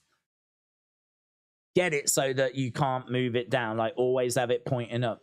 Because the problem is, if it points down and some kid is in the front row, this thing's probably going to have a bit of a punch. It might take the kid out. Do you know what I mean? It's not, you don't want, that's not the way you want to go, is it? Broken nose because a t-shirt got fired into your face by Shotzi's tank. But I don't even know if that would put her over, to be honest. Plus, her tank, isn't it like camo and all that kind of stuff? But she doesn't wear camo. Like, and she's wearing quite dark colours. I think I'd put her in, like, bright colours. I think Shotzi needs to represent fun. Like, she comes out in a tank, so she should represent fun. So, firing t-shirts, the tank should be bright colours, she should be in bright colours. Again, I know she's going through stuff in her personal life, but I still think that, like, this ring gear is just dull. It's just black with a bit of red and whatever. Like, be bright, be colourful. There's not enough colour. She should be the female flipping macho man. Just bright colours. She should be a one-woman New Day. Bright colours. Maybe the tank could fire pancakes.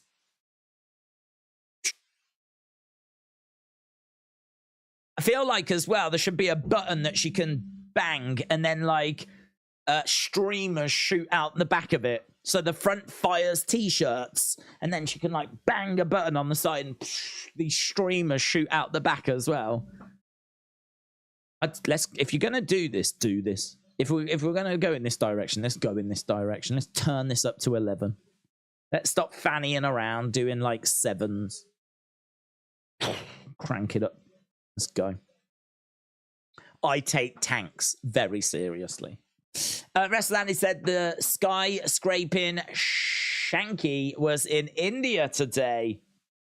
Let's go. I hope as well. I saw that Great Khali came out as well. Great Khali made an appearance at this show, didn't he? I like colours, but I wouldn't turn Shotzi into a clown. I would. Nah, I wouldn't turn her into a clown. I just think she needs bright colours. Maybe if she was all in orange or something. Still have your rips. Still have your pins and studs and whatever. You can still keep that aesthetic. Chops coming in by Charlotte.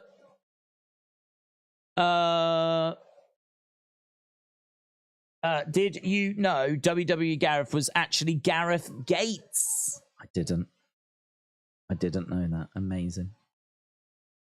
Fall away slam there by Charlotte. Kip up by Charlotte.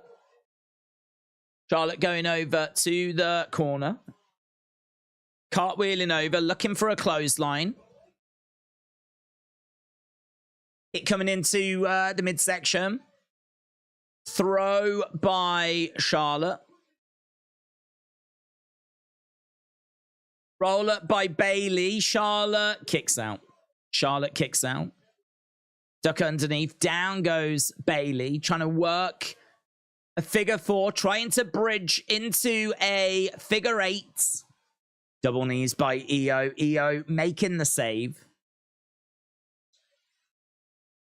So Io charging over. Double knees to Bayley. Bayley going down. But at the moment, it's 2 against 1.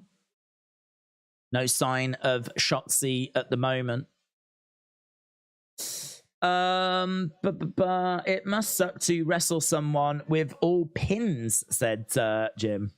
Charlotte is as stale as week-old bread, said Maggie. Days, are we watching the same thing? I don't know. What I'm watching Smackdown. Bayley pointing to the outside. There is Asuka. Asuka grabbing Io's championship. Big boot coming in there by Charlotte. Asuka. So there's a distraction here. So she's grabbed Io's title. DDT there by Shotzi. And Shotzi gets the pin on Bayley. Asuka laughing away. I'm not sure that was the right way forward because, again, Shotzi might get a pin. But Asuka, it's down to Asuka, isn't it? Asuka's the one that's going to be the talking point. Asuka's got the title in her hand. She gets into the ring.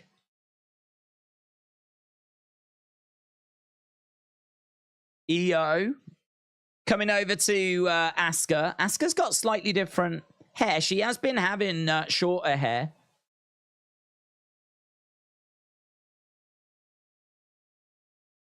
Asuka, Io, middle of the ring. I'd like to see these two going at it. I don't think we've ever seen like a proper one-on-one match.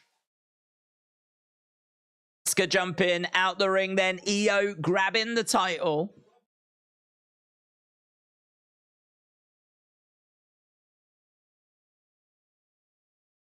Asuka backs away. Feels like these two are on a collision course. I think Asuka would put Io over as well.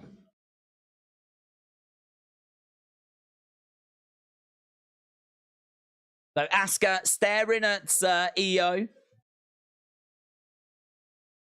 I think that's it. I don't know where like Bayley and Dakota went. I think did they like go off with Charlotte and Dakota, maybe.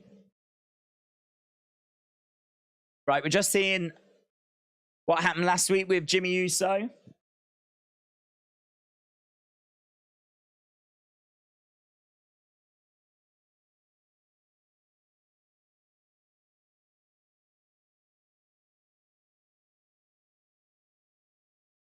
Days, how many times we see Gable Stevenson make an appearance, but he never had a match? Is he under contract or visiting free agent, says Holton.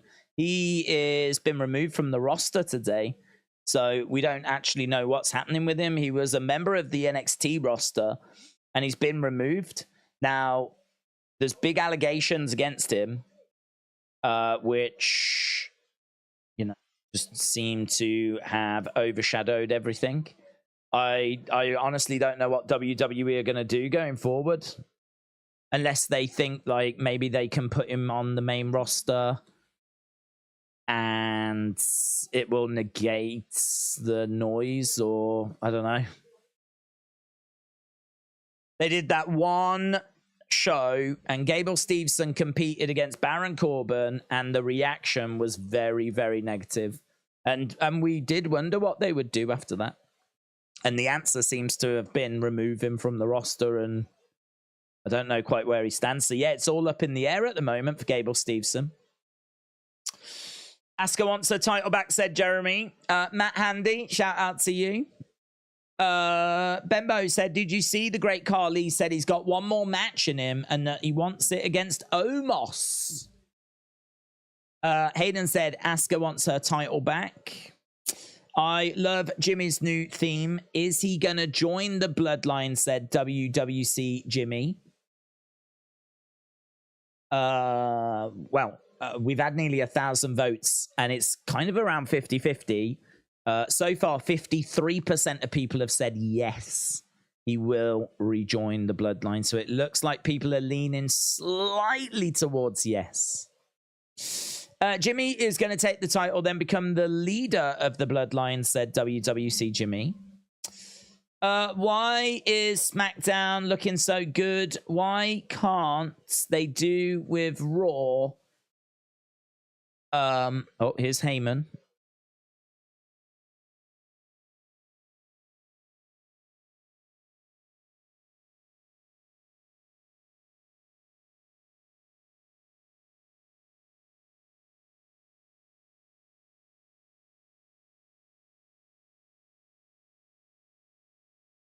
No one? I'm in. Jimmy said he's in.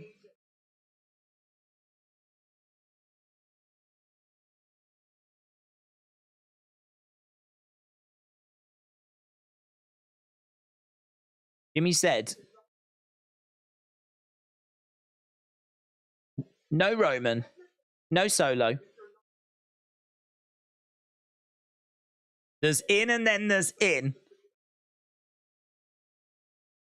You're not in until the tribal chief says you're in.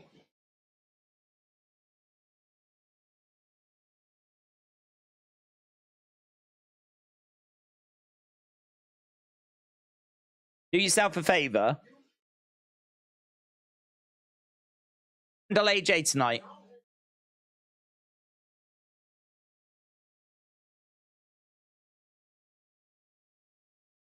Well, you know it. I'll bring this family back together.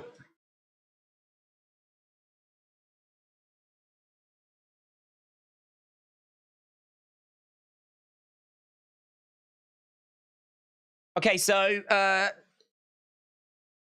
Jimmy just wants back in after like super kicking Roman. Okay, we've got AJ. We're backstage with Heyman and AJ. Yeah, and surely he heard. He wasn't that far away.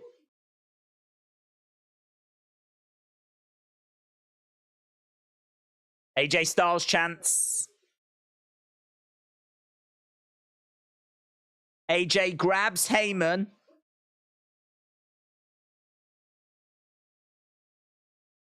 You've got zero clout around here. Jimmy makes the save.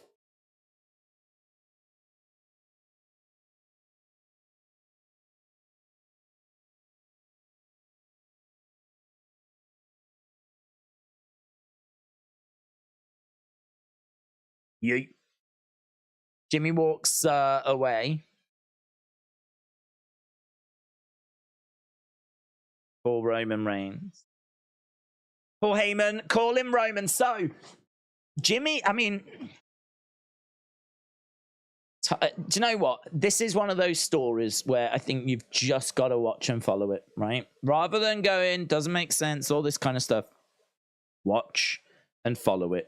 Because right now, like, the way Jimmy is acting is strange. But I think it's meant to be strange. The reason why I say it's strange is because he passionately wanted out. He was done. He super kicked Roman. They were done. They were both out. They were out the bloodline, right? We saw Usos versus Roman and Solo. Like, they were not in it anymore. It was done. So Jimmy now all of a sudden saying that he's in the bloodline. No one told him that he was out the bloodline. And Heyman's like, well, yeah, but you're not in the bloodline. Like, he's trying to, you know, choose his words wisely. Jimmy is definitely acting strange here because clearly he was out the bloodline and clearly he wanted out the bloodline. I think the situation is that he's looking around, I think, and seeing that the alternative just doesn't look that good. I mean, his brother's gone to Raw. He's going to be on his own. Like, he's going to be on his own on SmackDown. Doesn't stand a chance with Solo and Roman, you know. And plus also, think of all the people they've upset. Think of all the people Jimmy Uso has screwed over. This is the problem that Jay has got over on Raw, is that, you know, Drew McIntyre ain't a fan. Riddle ain't a fan. There's plenty of people that aren't fans. So my gut feeling is that Jimmy's looking around going, the alternative isn't brilliant. I need to just kind of find my way back into the bloodline here. I need to get back in with Roman and Solo because this ain't fallen the way I was hoping it would fall. And, you know, it's ended up that he is now trying to worm his way back in. So that's what I think is happening. That's what I think is happening. But you know, I could understand people being quite critical because there hasn't really been the explanation yet as to why he would want back in. We're having to kind of fill that in ourselves. But yeah, talking point definitely that Jimmy wants back into the bloodline. Maybe we'll get some more answers on that as we continue to move forward with the show. Jay on Raw, Jimmy on SmackDown. That's great for the Usos to split up and become single wrestling stars. Andrew said they're filling time for 7 months till we get to WrestleMania 40, Uso versus Uso. Sakila said it makes no sense. They should be feuding with Jay straight away. Chris said, I keep seeing reports about how the Authors of Pain are still in WWE. Could they be an addition to the bloodline? Don't know if they'd put him in with the bloodline. I mean, I suppose there is no tag team in the bloodline now, but you could always do Jimmy and Solo if Jimmy's going back in as being the tag team. I don't know. Do we need a tag team in the bloodline? I would say it's an option. I'd say it's an option. I don't know that it's the most likely option, but I'd say it's an option. Right, we've got Michael Cole, Kevin Patrick, we got Corey Graves. AJ is in the main events. We're backstage with Bailey, Io, Dakota.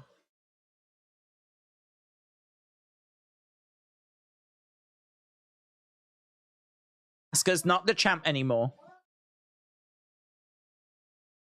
Asuka should mind her own business.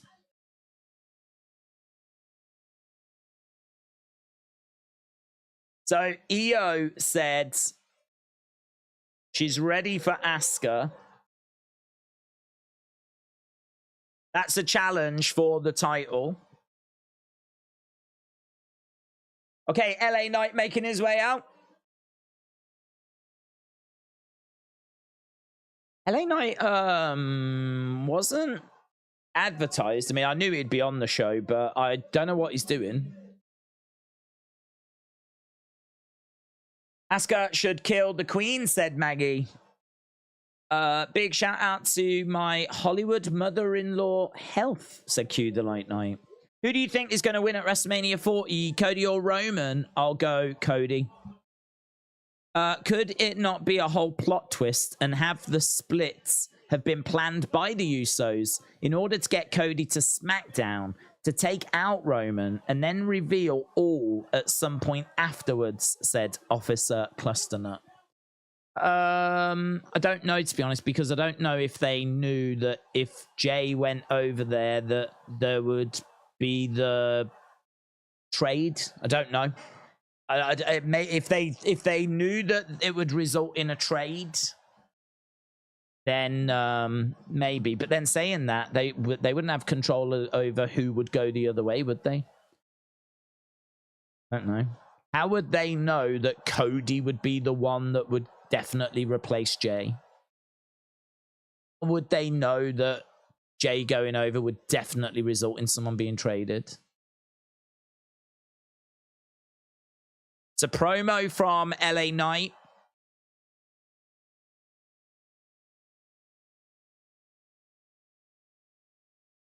Yeah, he's talking about the Miz on Raw. Talking to an empty chair.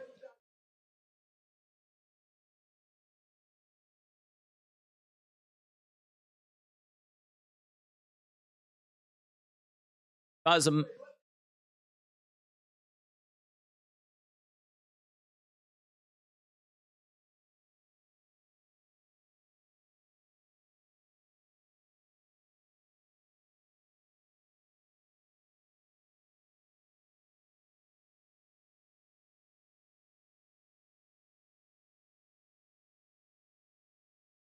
one week you play dress up. Next week, you play make believe.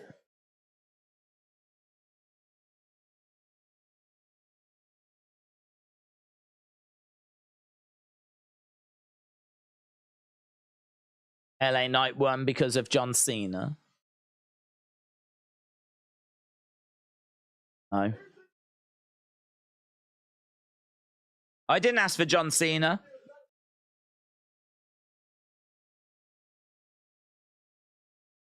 I didn't need John Cena's endorsement. I endorsed myself.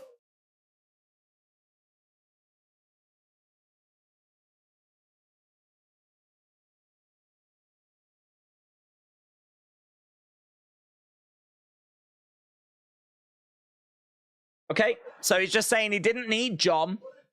He's got respect for John. You need to get stomped out one more time. So it looks like we're building to an LA Knight Miz rematch. Here's Grayson Waller.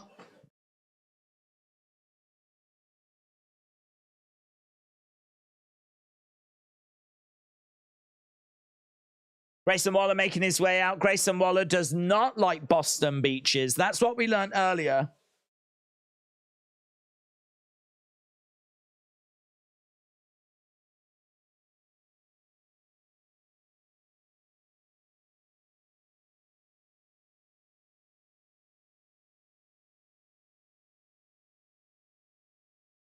Are you sure it's a good idea after The Miz ran through John Cena on Monday Night Raw?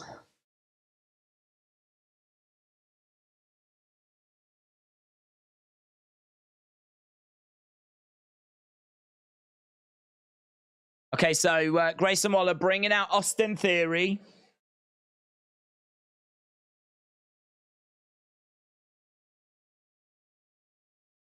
Okay, Austin Theory, Grayson Waller. I'm not sure about this team. What Culture made a good point, though. What if this team stay together for a little while and it ultimately leads to Grayson turning on Theory and Theory becomes a babyface?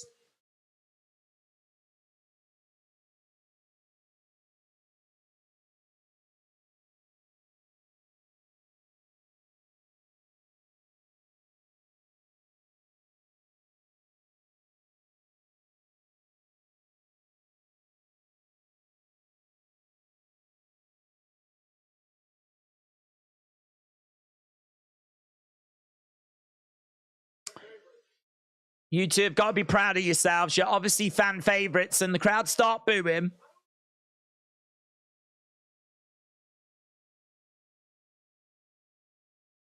I don't know why you're telling me. Go tell your mommy and tell her I said hi.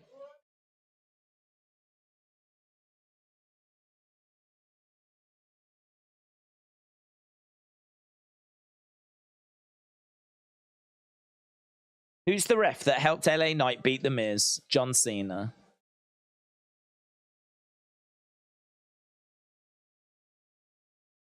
Okay, this is build into a match, isn't it?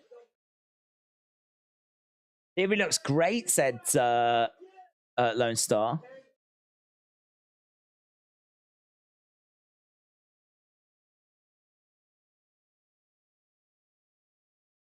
Austin Theory, two-time United States champ.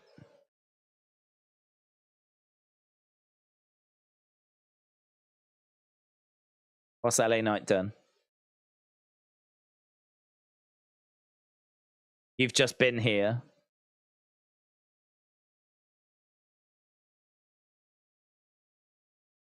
Soak this in. Take in this 15 minutes of fame. I think this is quite good from Theory.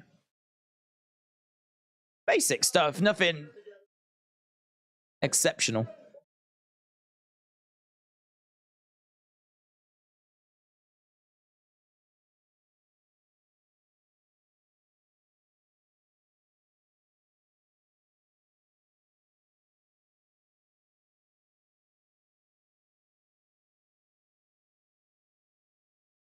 Of course, Theory, cross-eyed half-wit.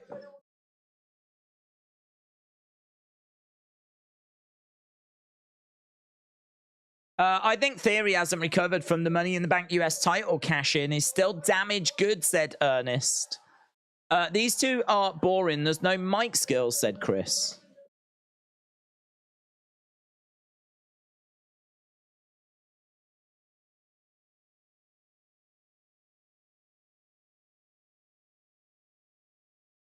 Okay, so it looks like we're building to LA Knight versus Austin Theory.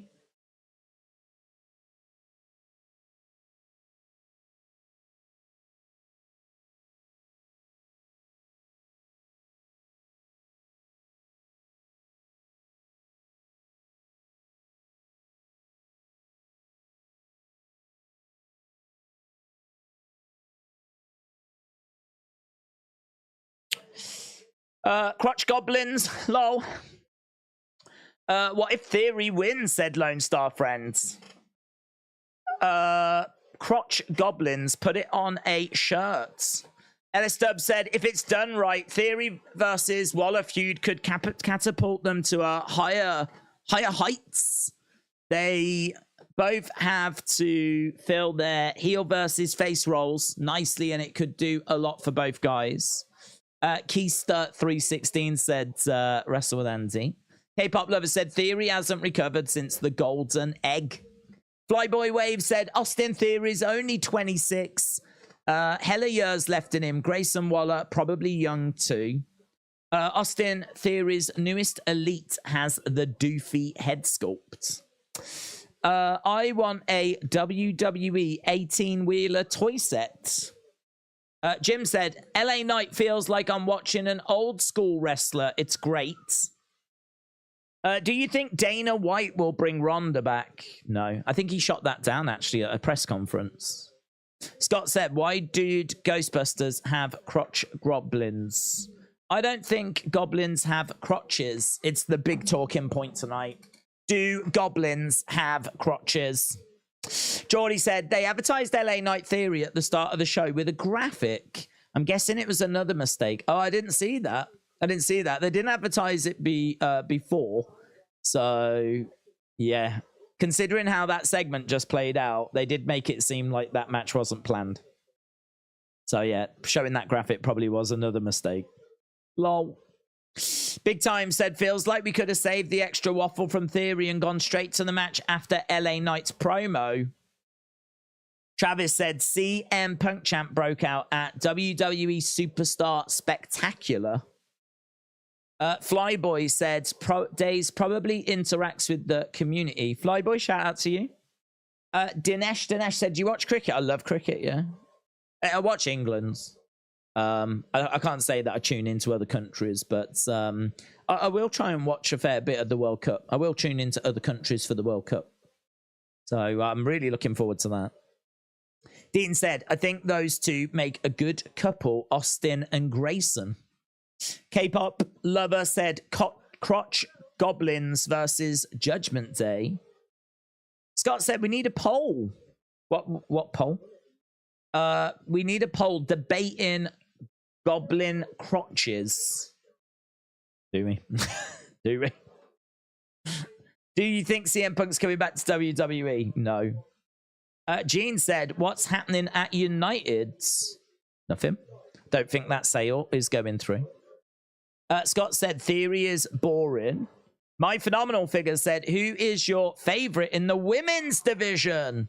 I like Asuka. I've always liked Asuka. I just don't like Asuka's booking. I mean, Asuka is such a wonderful wrestler. So good. I mean, her run down in NXT was so good. I think she's fun as well, like dancing away in her promos, and you know, her match quality is very good. Her reversals, I love her throws. There's a lot about her I really, really like, but all she does is just come out and like mist people. Like they haven't really dug into her character. If you look at like what we've just seen from Shinsuke and his feud with Seth and how much praise we had for those video packages, we haven't done any of that stuff for Asuka. We haven't done any of that. Do you remember how excited everyone was when she emerged at the Rumble with new paint and everyone was like, oh my God, it's Kana and all this. She changed her ring gear and everything. Just hasn't really led anywhere other than now she mists like, you know, a lot more than she ever has. And that's pretty much all we had in the build to WrestleMania. And even after WrestleMania as well, just misting. So, yeah, I really, really like Asuka. I really think she's one of my all-time favorite female wrestlers, but I could definitely do with stronger booking, really digging into her character, her backstory. I could do it like much more creative for her. I like Bianca as well. I'd be down for seeing her heel Bianca. I'd be down for that. There's a few in that women's division. You know, I mean, Becky's all right. Becky's all right. I don't hate Becky. I think she's capable of some really good matches. Right, LA Knight versus Austin Theory.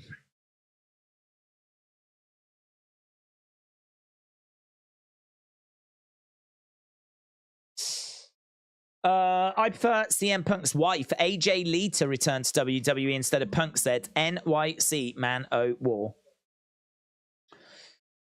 I got a super chat, got a receipt for a super chat, but I didn't see a super chat, said King Yeti.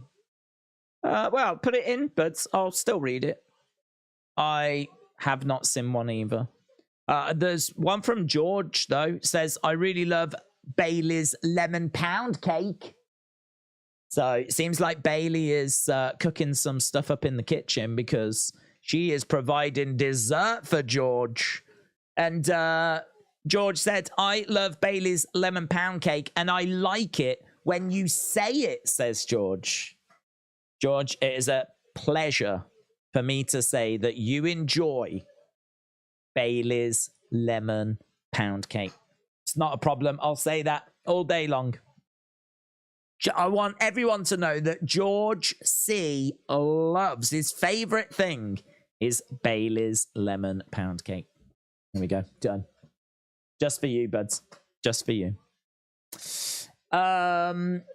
To trade Raw, we get Jay and AJ for Raw and SmackDown. I think Miz and Cody go in the other direction, said Davids. King Yeti said I loved the dig at Kevin Nash. King Yeti, chat out to you. That didn't show.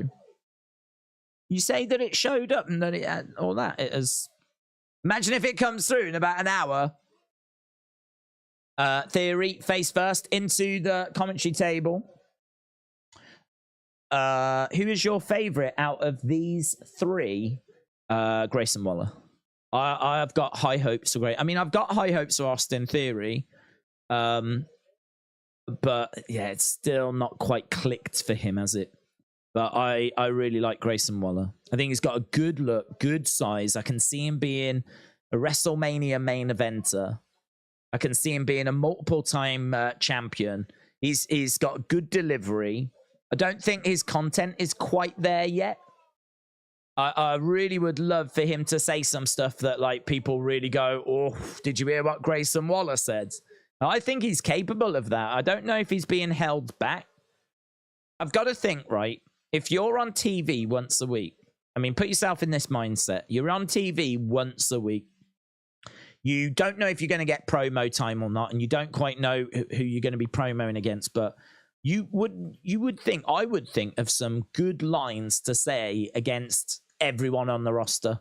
I would absolutely, if you put me out there with anyone on the SmackDown roster, and I would already have thought of some good lines to say. And certainly if I'm already sniffing around someone, you know, even like if I'm working house shows with someone, I've got to know that that person is the person that I'm going to be working with, right? Or I've got to be given a heads up on something. But even so, any of the big stars, I would make sure that I had some good material on. I just cannot fathom as to why you would get given promo time and just not have anything good to say, anything juicy to say, you know?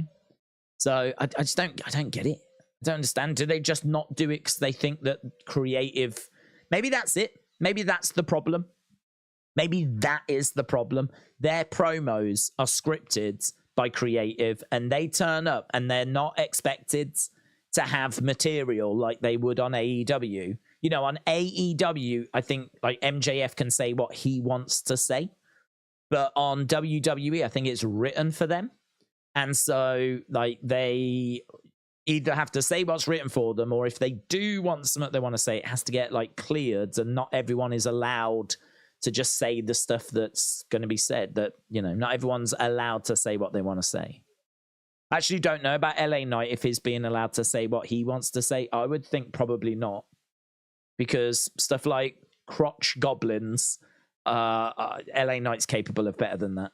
LA Knight's capable of better than that. And in all fairness, what came back from the two heels, there really wasn't much. I actually thought Austin Theory was all right with saying, you know, I'm a two-time, you know, smart me.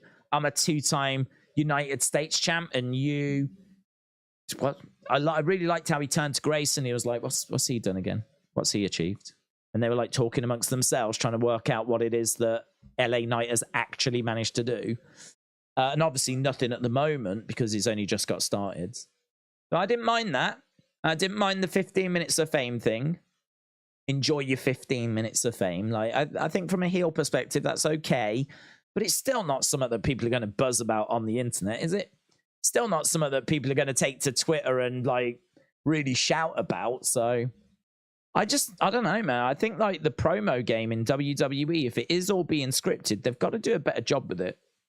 Certainly when you compare to what like MJF is coming out with on AEW, you know, or what we saw from Swerve on this week's Dynamite as well. I thought Swerve made some really good points, and they're capable of it. They're capable of better than what we just saw. But I think that WWE creative gets in the way sometimes. I think part of it is that they just can't afford to have anything that's going to be offensive. Part of it is the world that we live in now means that you got to be really careful about what you say, and you can't afford to fat shame, and you can't afford to like go in on like really anything that's going to be seen as being like derogatory or anything that's going to upset people, because that could come back and hurt your relationship with advertisers and sponsors and all that kind of stuff, you know? It's hard in this day and age. Trying to cut promos on someone, I'd imagine, is quite difficult. Someone somewhere is going to get offended, whatever you say.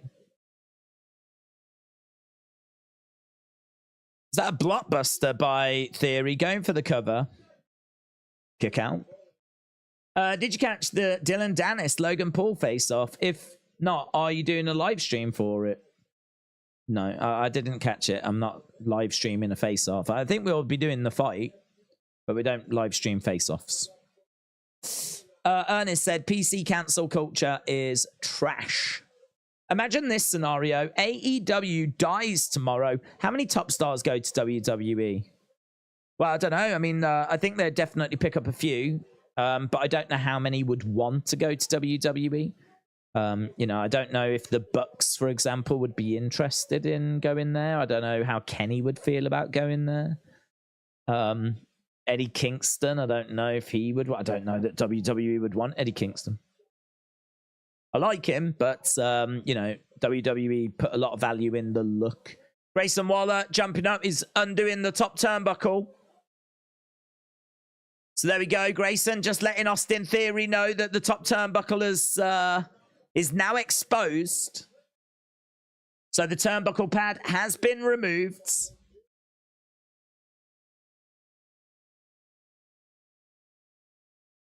So Austin Theory versus LA Knight might be reaching the final stages.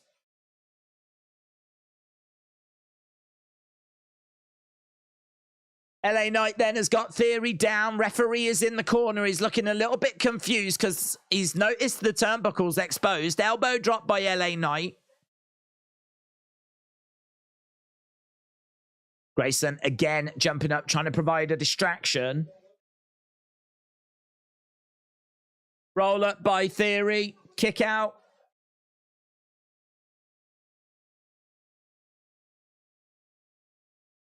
Look underneath by LA Knight.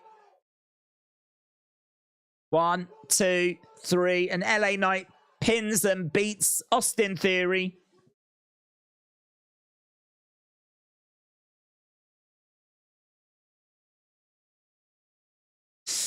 Most of the top stars in AEW are former WWE stars, says Ernest. If you had to choose between MJF or CM Punk in 2024, who would you pick? If I could choose one to come in. Ooh, tricky. I mean, if you're picking MJF, you're getting someone for a lot longer. You know, you're potentially getting someone that can stick around for the next 15 years or so. If you're picking CM Punk, you're probably going to get a couple of years out of him, but he's already a name. Tricky, that is, you know. Tricky. I might go CM Punk. Might go, if I could pick and one would come in, I might go CM Punk. Because I think there's a chance MJF will find his way to WWE at some point anyway. So this way I could potentially have both. We're backstage with AJ Styles.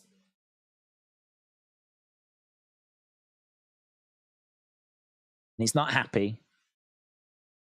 Okay, here is Judgment Day then. Finn and Damian making their way down to the ring.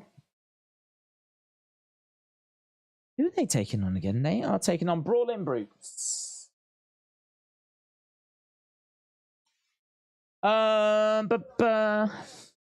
Roman's probably going to lose the title at Mania next year because he won't be working full-time after that because he's got a big role in a movie, said Office Cluster Nut. Only way I could see CM Punk coming back is if he's sorry to Vince and Triple H. The door open. CM Punk. What CM Punk wants to do. Days, glad to see AJ in the main event, said Kieran. Donald said, Judgment Day is a turn off my television to me. Tracy said, I don't think MJF could breathe in WWE. It would change him and who he was. Michael said, I think I know what they're doing with the Jimmy story. They're trying to get Jimmy closer to Roman for a WWE Undisputed Universal Championship match. Maybe. Maybe. Get in, get close. Turn on him. I don't mind him looking at the landscape and not liking what he's seeing. I equally don't mind him. I don't mind that either, yeah. Remember the days of Brawling Brutes versus New Day every week? Oh, the good old days. The good old days. I'm so glad for how far Dom has come, said Nick. Okay, Damian Priest, Finn Balor taking on Ridge Holland and Butch. So we are building our way towards that match. Commentary botch. What was the commentary botch? What was the commentary botch?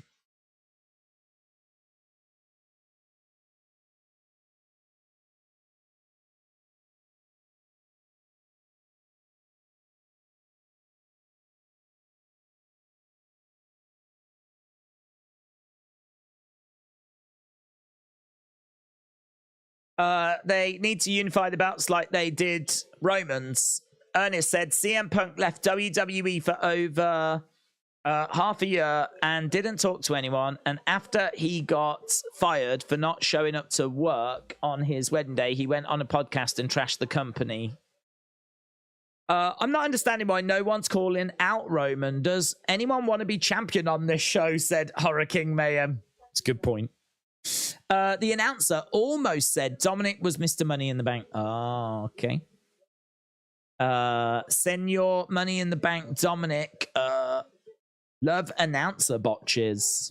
Roman Reigns' title run is longer than CM Punk's run in AEW. So, almost announced Dominic as Mr. Money in the Bank. Lol. Right.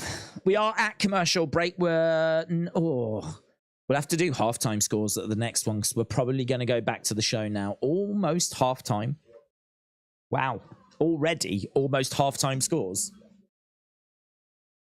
Let's turn this down. Judgment Day. People talking about Judgment Day. Do you think Gunther should have beat Honky's record, says Darren? Yes, I do. If Gunther's not the right person, I really don't know who he is. I mean, he is so legit. Hard-hitting, credible, has banging matches. He's a definite world champion. He's got a good size. He's put the work in. I mean, he's got a good look. He's got good promo. He's got fantastic wrestling. I mean, he literally ticks every box. If you ain't gonna have Gunther do it, I mean, I'm struggling to know who you do it with, you know. So yeah, I'm a big fan of Gunther breaking that records. Maggie said the horror let's call trolls calling out Roman most on the timeline. I will not betray my tribal chief. There are legitimate reasons for everything that Roman does, says Maggie. In sense, specifically with the bloodline being weak at the moment and no one is trying to use it to their advantage. Okay, we're backstage with Heyman and Adam Pearce.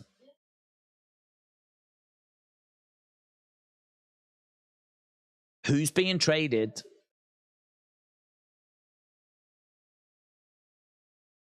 Those decisions come from the highest level. So LA Knight arrives. He wants the Miz.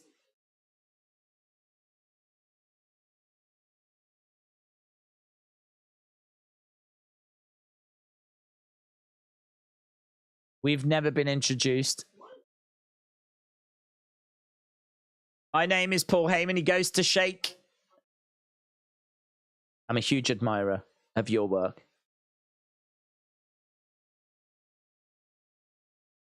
It's catchy.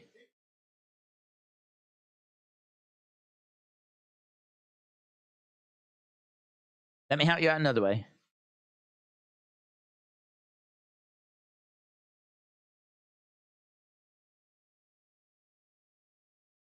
Do yourself a favor next time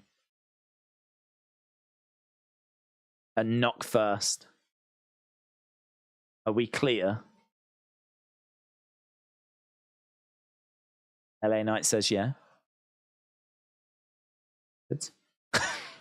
Glad that's clear.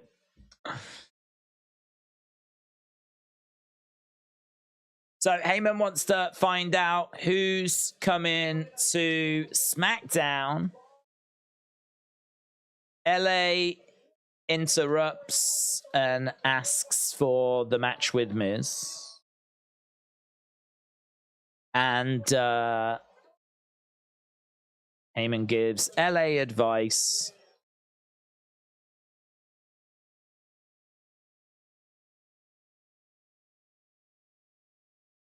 They're not first. Dom sucks eggs. Now we're ready for Dominic Priest. LA Knight Roman Reigns. I'm up for it, said Daniel. Ernest said, how long has Paul been in professional wrestling? Oh, God. 40 years? Something like that? Easy. The show is not worth watching, said Hurricane Mayhem. The only reason why I even care about SmackDown is the great Bray Wyatt, but now he's gone. I don't know about the show.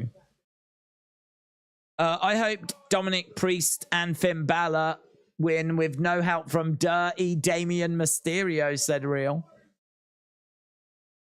We're hearing from Judgment Day first.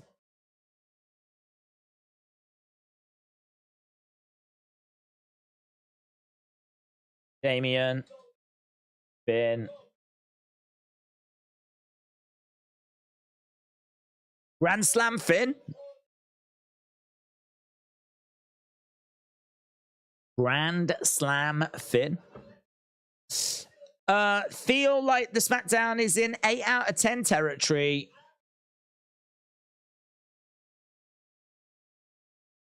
Okay, so Judgment Day in the ring. Loud boos for Dirty Dom. Ah, really loud. Goes up another level.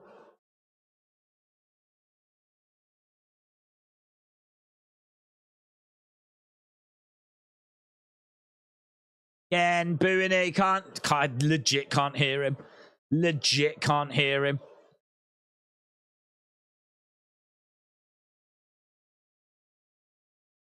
Rhea over in India. She retained the title against Natalya earlier today.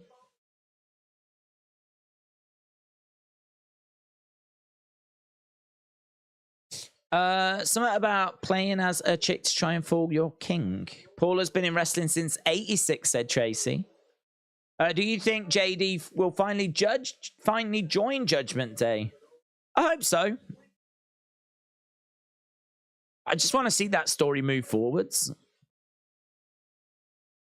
If he's not, then let's get Finn out or let's do something. So, yeah, definitely want to see some steps forward there. We need a Hurt Business versus Judgment Day feud, said Chris. Did they pipe in boos or are those boos real? I think they're real. I think people know.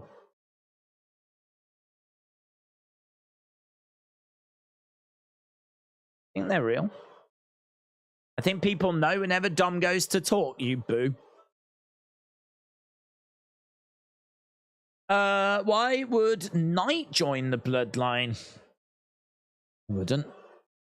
Dom has heat for being with Rhea because of the feud with his dad. It's amazing, said Jim. Right. Brawling Brutes making their way out. They pipe in boos and they lower his mic, says her. Dylan said, do you think we would ever get Roman versus LA Knight match? We could. It's definitely got the support.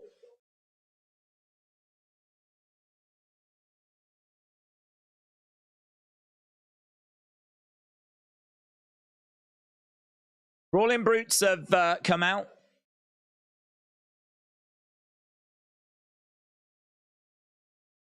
Ridge said he's looking to put on a banger in, what was it, B-Town?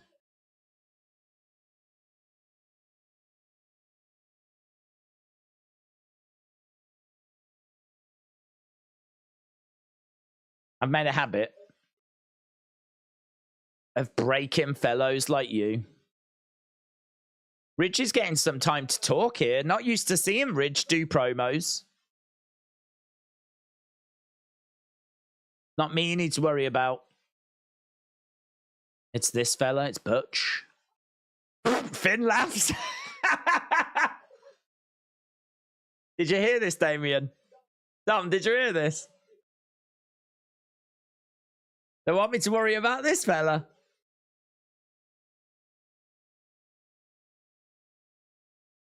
Butch snaps the fingers of Finn. Finn was found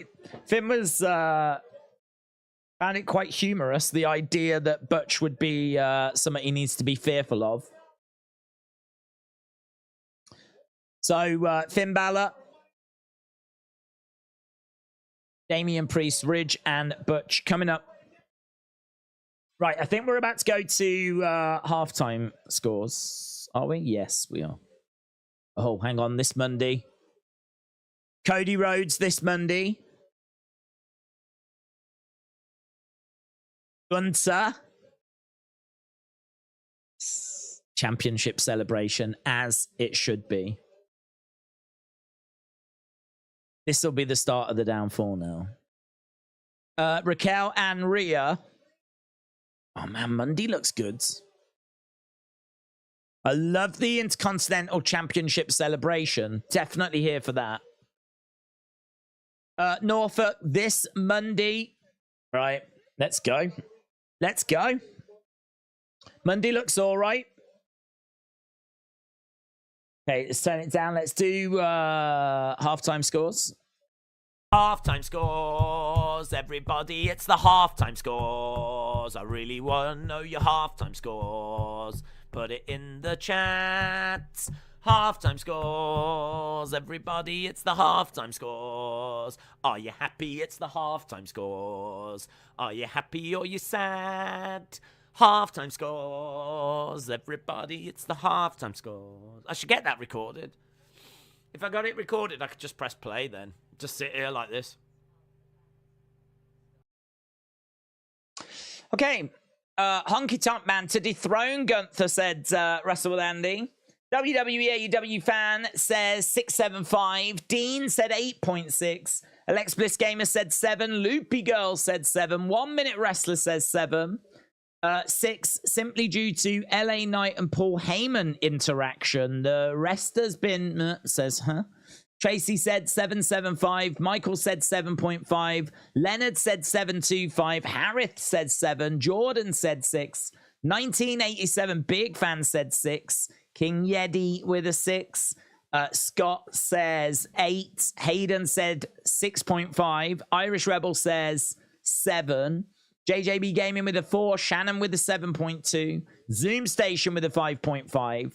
Shaquem with a 5. Sonny with a 6. Hayden with a 6.5. Jude the Light Knight says 7.8.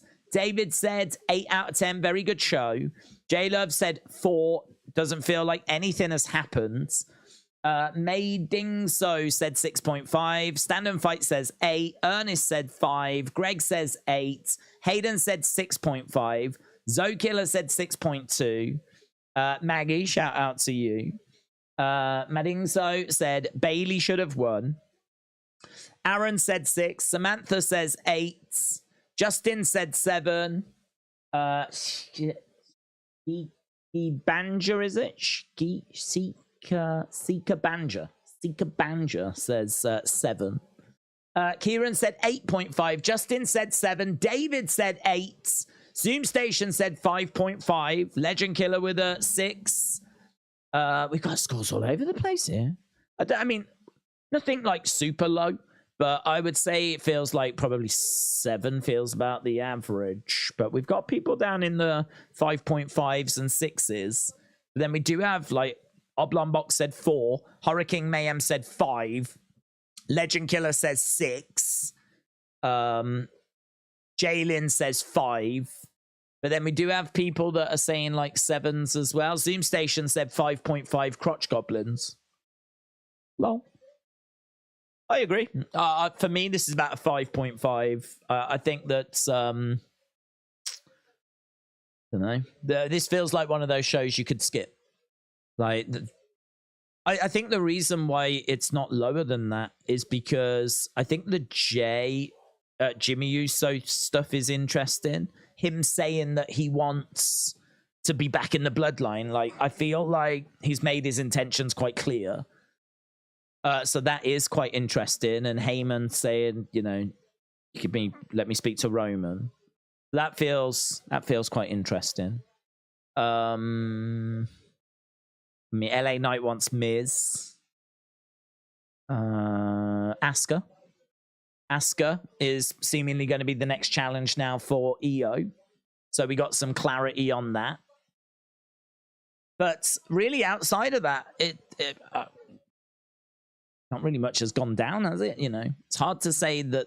It's hard for me to say this is like an amazing show when I just don't think there's been much of significance. So, yeah, I'm kind of in agreement with people. I think there was a bit of a mixed bag there. I feel like the average may have been 7, but then saying that, I don't think I saw loads of people above 7. I just think I saw a lot of 7s. But I'd probably be about a 5.5 at the halfway point. We'll obviously see how it goes down. See what's we still got a good 48 minutes to go. We're underway with Finn and Damian against Butch and Ridge. Seeds are being planted, said Tracy. Here's a poll question. Will Ridge injure someone tonight, says her. Judgment Day are going to win this one, said WWE AEW fan. WWE AEW fan said, will you do the Super Bowl? It's only just started. I don't know, to be honest. I don't know. We do tend to do that on the second channel. Big back body drop there by Ridge. Days, it would have been good if the Indian show was SmackDown. Oh, I completely agree. Yes. Completely agree. That would have been good. That would have been great. Real Indian flavor, somewhat different, red hot crowds. Build up that match for that card for a few weeks. Oh, Pretty Deadly. Flipping forgot about them. Pretty Deadly watching on backstage. I haven't seen them in ages. Forearm strike by Finn. I completely agree. Could you imagine if this week's show had been Superstar Spectacle? I mean, it might have had to have been a slightly different cards because obviously it was quite Raw heavy. Like, I think it was pretty much Raw, but so you might have had to have changed the card, but easily done. Still could have had John Cena over there, and be no problem in borrowing some Raw superstars. I'm sure people would moan. It's meant to be a brand split, blah, blah, blah, blah, blah. Let them drown in their tears. Like, it would be no problem. So, yeah, I really like that idea. Will you get any of the Indian show here? Nah. No. I think there is maybe some footage on social media. I don't know that it was properly recorded, but there's been no reports of them putting it on the network or anything. As far as I know, it's just a house show, and that was it. It's coming in by Butch. Knee strike by Butch. Pretty Deadly were at main event in the audience. I figured they would show up. I love Pretty Deadly. Is the injured one better now, says Maggie. I've got to think if they're showing them on TV, there's probably been some progress there. But I've just not seen anything on them. Ridge injured one of the Deadly members, Kit Wilson, I believe, says Smurfy Tunes. I miss when WWE did specials in Japan. We've said before, the reason why they did that was because the WWE network was $9.99 and you had to buy it and all that kind of stuff. As soon as they sold it to Peacock, as soon as it was sold for $1 billion for 10 years, they stopped caring. Like, they didn't need to put in the same level of work. You know, we used to get Table for $3. We used to get like Swerved. We used to get Camp WWE. We used to get Edge and Christian. Totally Reeks of Awesomeness show. We used to get a lot more of Stone Cold's interviews. There was Holy Foley. I mean, there's a whole list of shows that they were doing when they were trying to convince you to buy the network for $9.99 a month. Soon as they sold it, they were like, job done. That's it.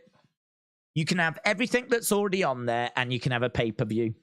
And that'll do. That'll do. That's all you're getting. And so all those specials like Beast in the East, which was really fun, like that's just stopped. Like, there's none of that. In all truth, they never used to do loads of specials. We can't sit here and say there was loads of specials. But, you know, you got the occasional thing, and, you know, that's all gone. Yeah, if had they have not sold to Peacock, maybe today's would have been recorded and would have been on the network. So, kind of sucks in a way, doesn't it? Wouldn't want to work with Ridge. Is too dangerous, said Michael. Are we going to get the Brotherhood Carrion was talking about? Yeah, maybe that's where the Authors of Pain will land. Maybe Authors of Pain will go with Karrion Kross. That was a conversation we had, I think, last week, and I said I wouldn't mind that because I could sort of see them in the shadows. Like, they're not really tarot cards like Scarlet. That's not be in the background while Scarlet's doing her stuff at the front. Could they just be like the enforcers, the heavies, you know, the backup? Those three, Carrion with AOP, could be fun. I think they don't fit too bad there. They don't fit too bad there. I've got a serious question. Does Money in the Bank let you cash in anywhere, anytime? If so, how come Damian Priest doesn't cash in on Roman on a random show and catch Roman off guard? That's true. It does let you cash in anytime, anywhere. Why doesn't he cash in on a random show when Roman's off guard? When's Roman off guard? He doesn't do house shows. So you can't cash in on a house show. During a premium live event, he competed at WrestleMania, and then he competed at SummerSlam. Outside of that, I don't think he's defended. So, like, when are you gonna get him? To be honest, Damian's got a much better chance and more opportunities to succeed by looking at Seth and finding the right moment to cash in on Seth. I don't think that the opportunity will present itself too many times to cash in on Roman. Whether he'll try to, I mean, he could try to. We could see an opportunity, could seem a time where he does try to cash in on Roman. But I think Damian will cash in on Seth. I think that there'll be more opportunity to cash in on Seth as well. But yeah, you know, if Roman was working house shows and was in like main event matches and all this kind of stuff, then you'd have a lot more opportunity. Kicks coming in. Well, we haven't, it is anywhere, anytime. I mean, we've never really explored it being out in the public like 24/7 stuff. It's always at a show, you know? It's not like Roman's going to be in the shopping mall doing his shopping and someone's going to roll him up like the 24/7 title. I'm curious, are hot crowds and good matches not enough to get by on a 7? I get storylines and talking points are essential, but it's 52 weeks. Sometimes it's just enjoy the wrestling. I'm curious, are hot crowds and good matches not enough to get by to a 7? Yeah, they are.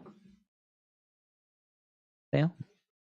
I mean, I think that you need something significant. You need an OMG moment. You need something that's going to really grab your attention for me to get into the 8s, because you are comparing shows against other shows.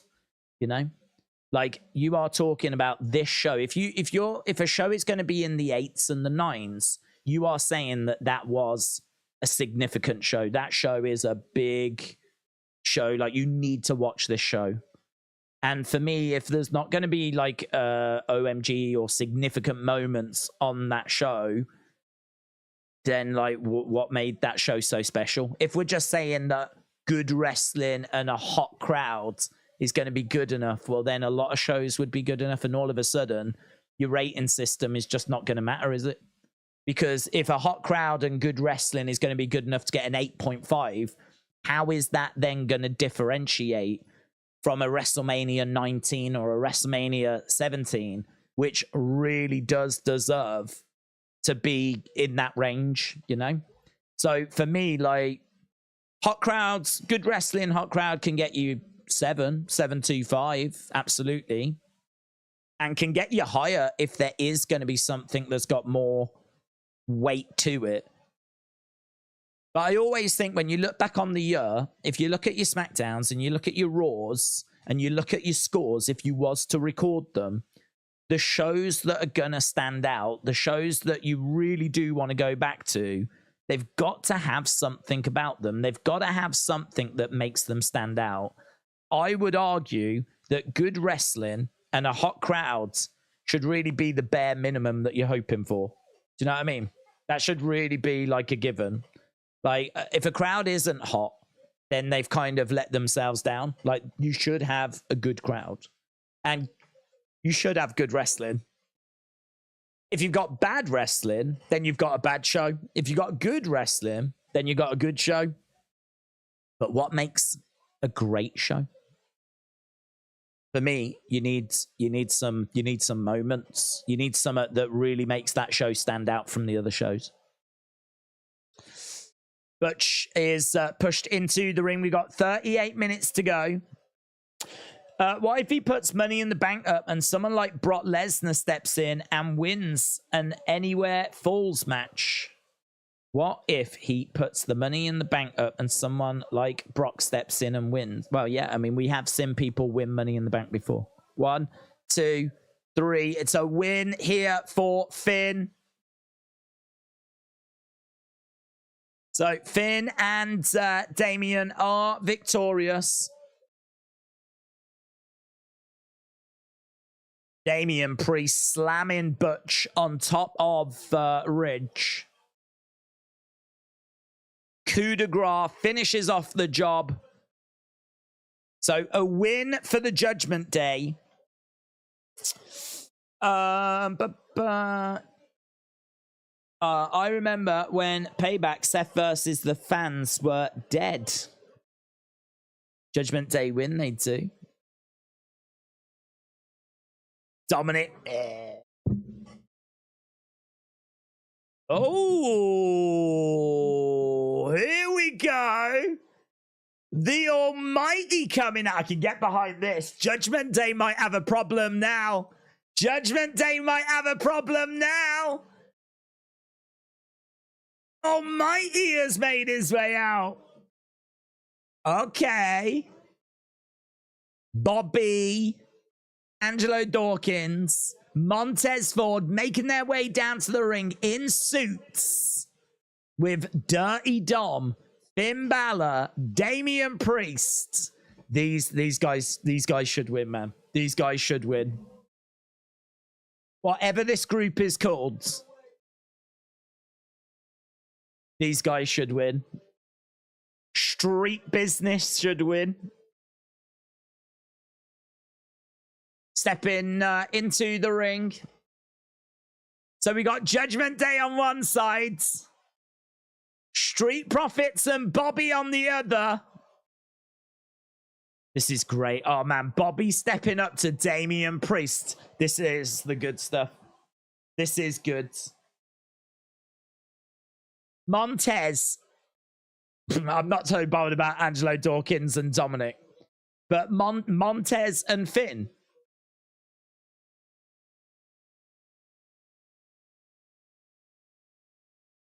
I thought he was going to say the name. It ain't Judgment Day taking over. It's going to be us. Bobby and Street Profits step up to the Judgment Day. Who? I don't think they've sorted the name. That was a perfect opportunity to say it ain't Judgment Day that runs this. It's, but they didn't.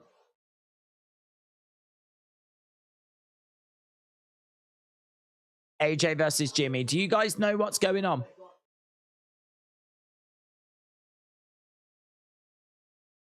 You saw Jimmy jump you from behind.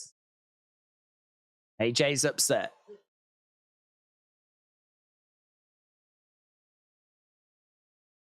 We told you not to get involved.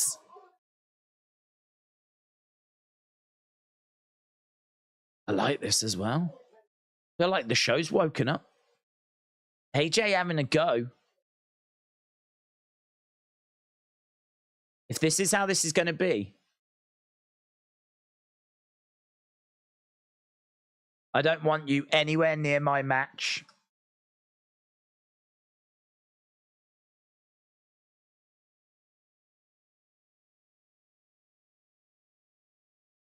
Do you know what? Thank God. Thank God this show woke up. I really think this show has just drifted. This show, as we said, you know, not a disaster, but no bite to it. No substance to it. Nothing that you can hang your hat on and go, yeah, that was worth watching because that happened. And finally we wake up with Bobby and the Street Profits coming out, confronting Judgment Day, which I think could be really exciting. I love Bobby and Damian staring each other down. I mean, Damian has really grown into being like a serious like challenge for a world title. Like he really has kind of got himself to the point where he's very much the enforcer for the Judgment Day. He's got a good size. And, you know, seeing Bobby, who's credible and legit, staring at Damian was really good. Even Montez staring at Finn, even that you'd go, oh, I need to see that match. I'm down for that match. Dawkins and Dominic, you know, it is what it is. But at least, like, all of them match up and they all look good. And it's a feud I really want to see. I want to see more. I want to get a name. I can't believe we don't have a name for that group. Can't believe we don't have a name. So I want to see a name for that group. And then we follow that up with AJ having some words with the OC going, do you lot even know what's going on right now? And they're like, yeah, sorry. And like, you know, AJ really has a go at them. And he's like, listen, if we've always had each other's back, if you ain't got my back right now, or whatever's going on right now, I don't need you around by my, like, again, teasing that something's happening with that group. You know, that group, the OC group, they just come out every week. All together, all united. We don't get any real storyline. We don't explore the dynamic. We've spoke before about how the bloodline was so good because of Jimmy's relationship with Jay, Jimmy's relationship with Sammy, Jimmy's relationship with Paul, Paul's relationship with Sammy, Paul's relationship with Solo. Like, we explored all of those relationships. We fleshed them out. We knew that Jay couldn't stand Sammy. We knew that Jimmy didn't have a problem there. Solo just kind of kept himself to himself. You never quite knew what he was going to do. But because we explored those relationships, that group was so rich and we could have so many really great segments using them. OC could not be more the opposite. I haven't got a clue what Carl Anderson thinks of Michin. Don't know what Michin thinks of Anderson or what she thinks of Gallows. Everyone just seems to get along and that's it. And we don't do anything with them. All of a sudden, AJ has got a problem with the rest of that group because they've not had his back and they don't seem concerned. And it's interesting because the only reason he's even in that feud is because he's standing up for Michin, and like Gallows and Anderson wouldn't do it. So all of a sudden, like, this is sort of Michin's fault because she was the one that got him in this situation. So all of a sudden you go, there's some stuff going on here with the OC. Like, I'd like to see Michin showing like that she's a bit embarrassed or a bit, you know, she got a bit worked up. She wanted AJ to stand up for her. Now it's causing all this drama. I think we could explore that. I think we could really explore that. So all of a sudden, there's a couple of things that have come along and it's like, okay, let's go. Let's go.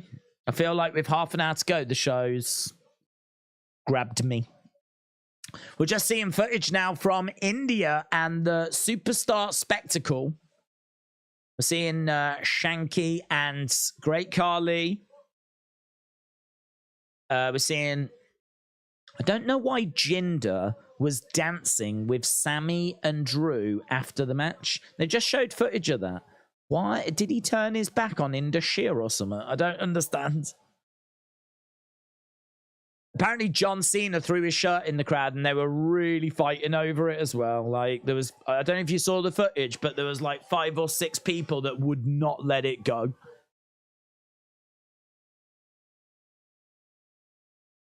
So, John Cena is going to be on Grayson Waller Effect next week.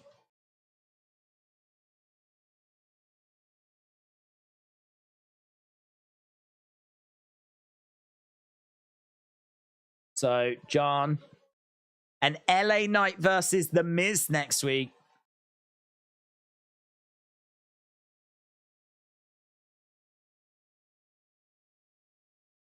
LA Knight versus The Miz and John Cena on Grayson Waller Effects. We also have got in 2 weeks' time EO versus Asuka. EO versus Asuka in 2 weeks' time. Okay, we're backstage with Asuka.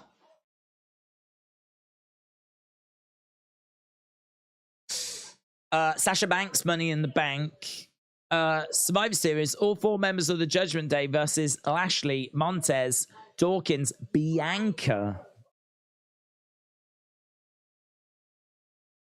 I like that. That's good. 2 weeks. I'm taking it back. No one is ready for Asuka in 2 weeks. I'm taking it back. No one is ready for Asuka.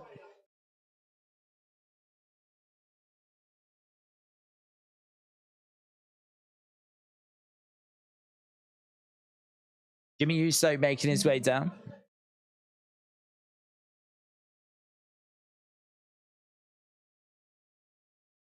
Okay, so Jimmy versus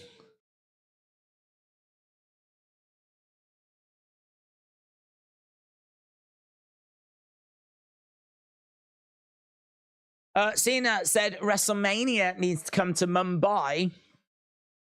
I hope they don't get their hopes up.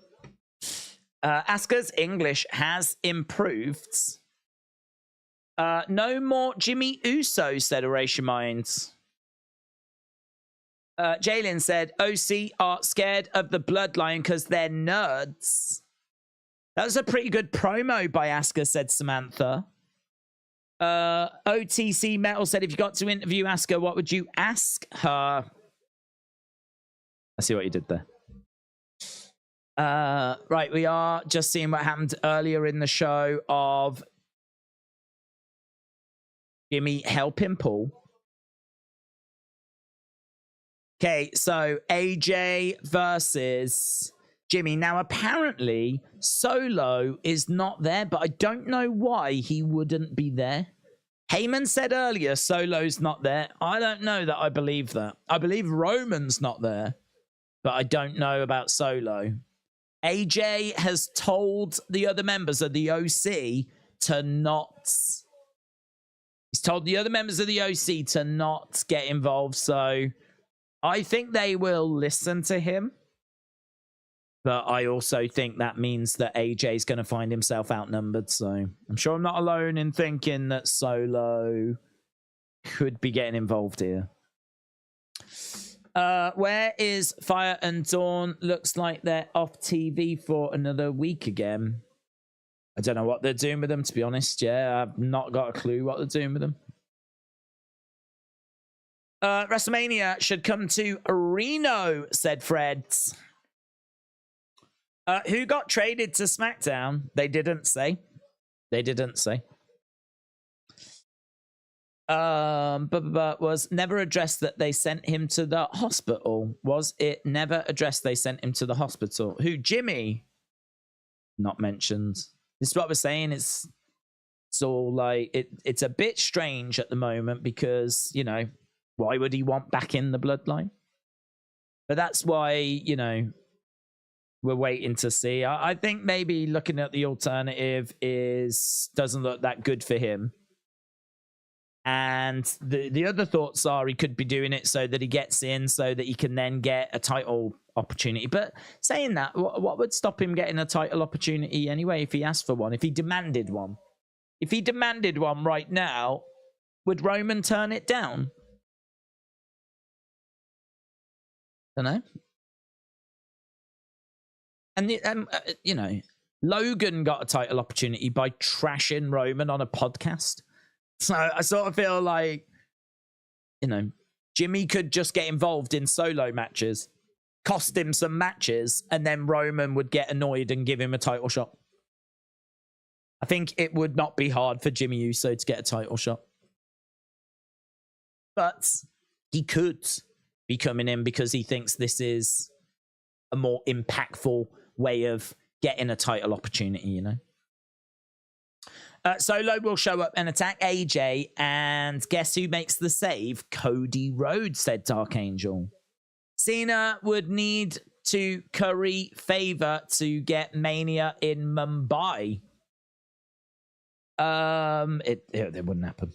I mean, I can't say it'll never happen, but WrestleMania is so important. They make so much money. Like, yeah, the government would have to get behind a WrestleMania bid.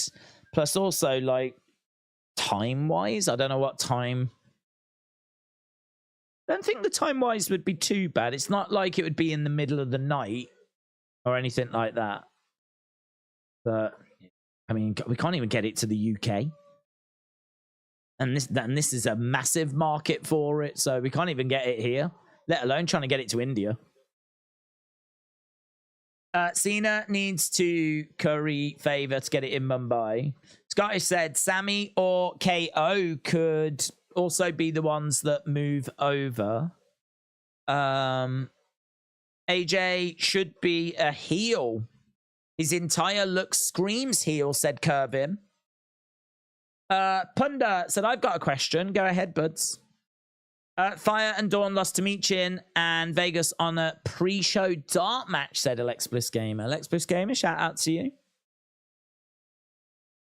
August was WWE's most viewed month ever on TikTok with over 620 million views. WWE's TikTok is up 235% compared to last year.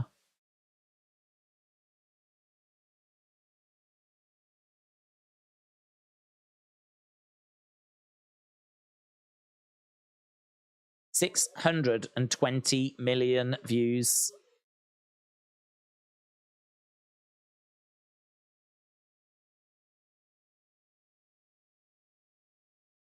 Okay, here comes AJ Styles then.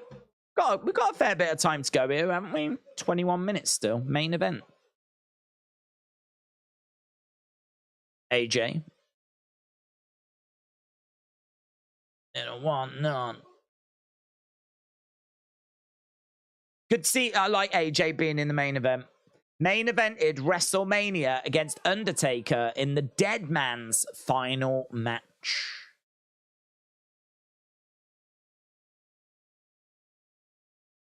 Oh. What do you think AJ turns on OC? It's hard to see him turning on the OC. I mean, they're good friends that go all the way back. I don't know that he'd turn on him. He could leave and say he's done and he's out.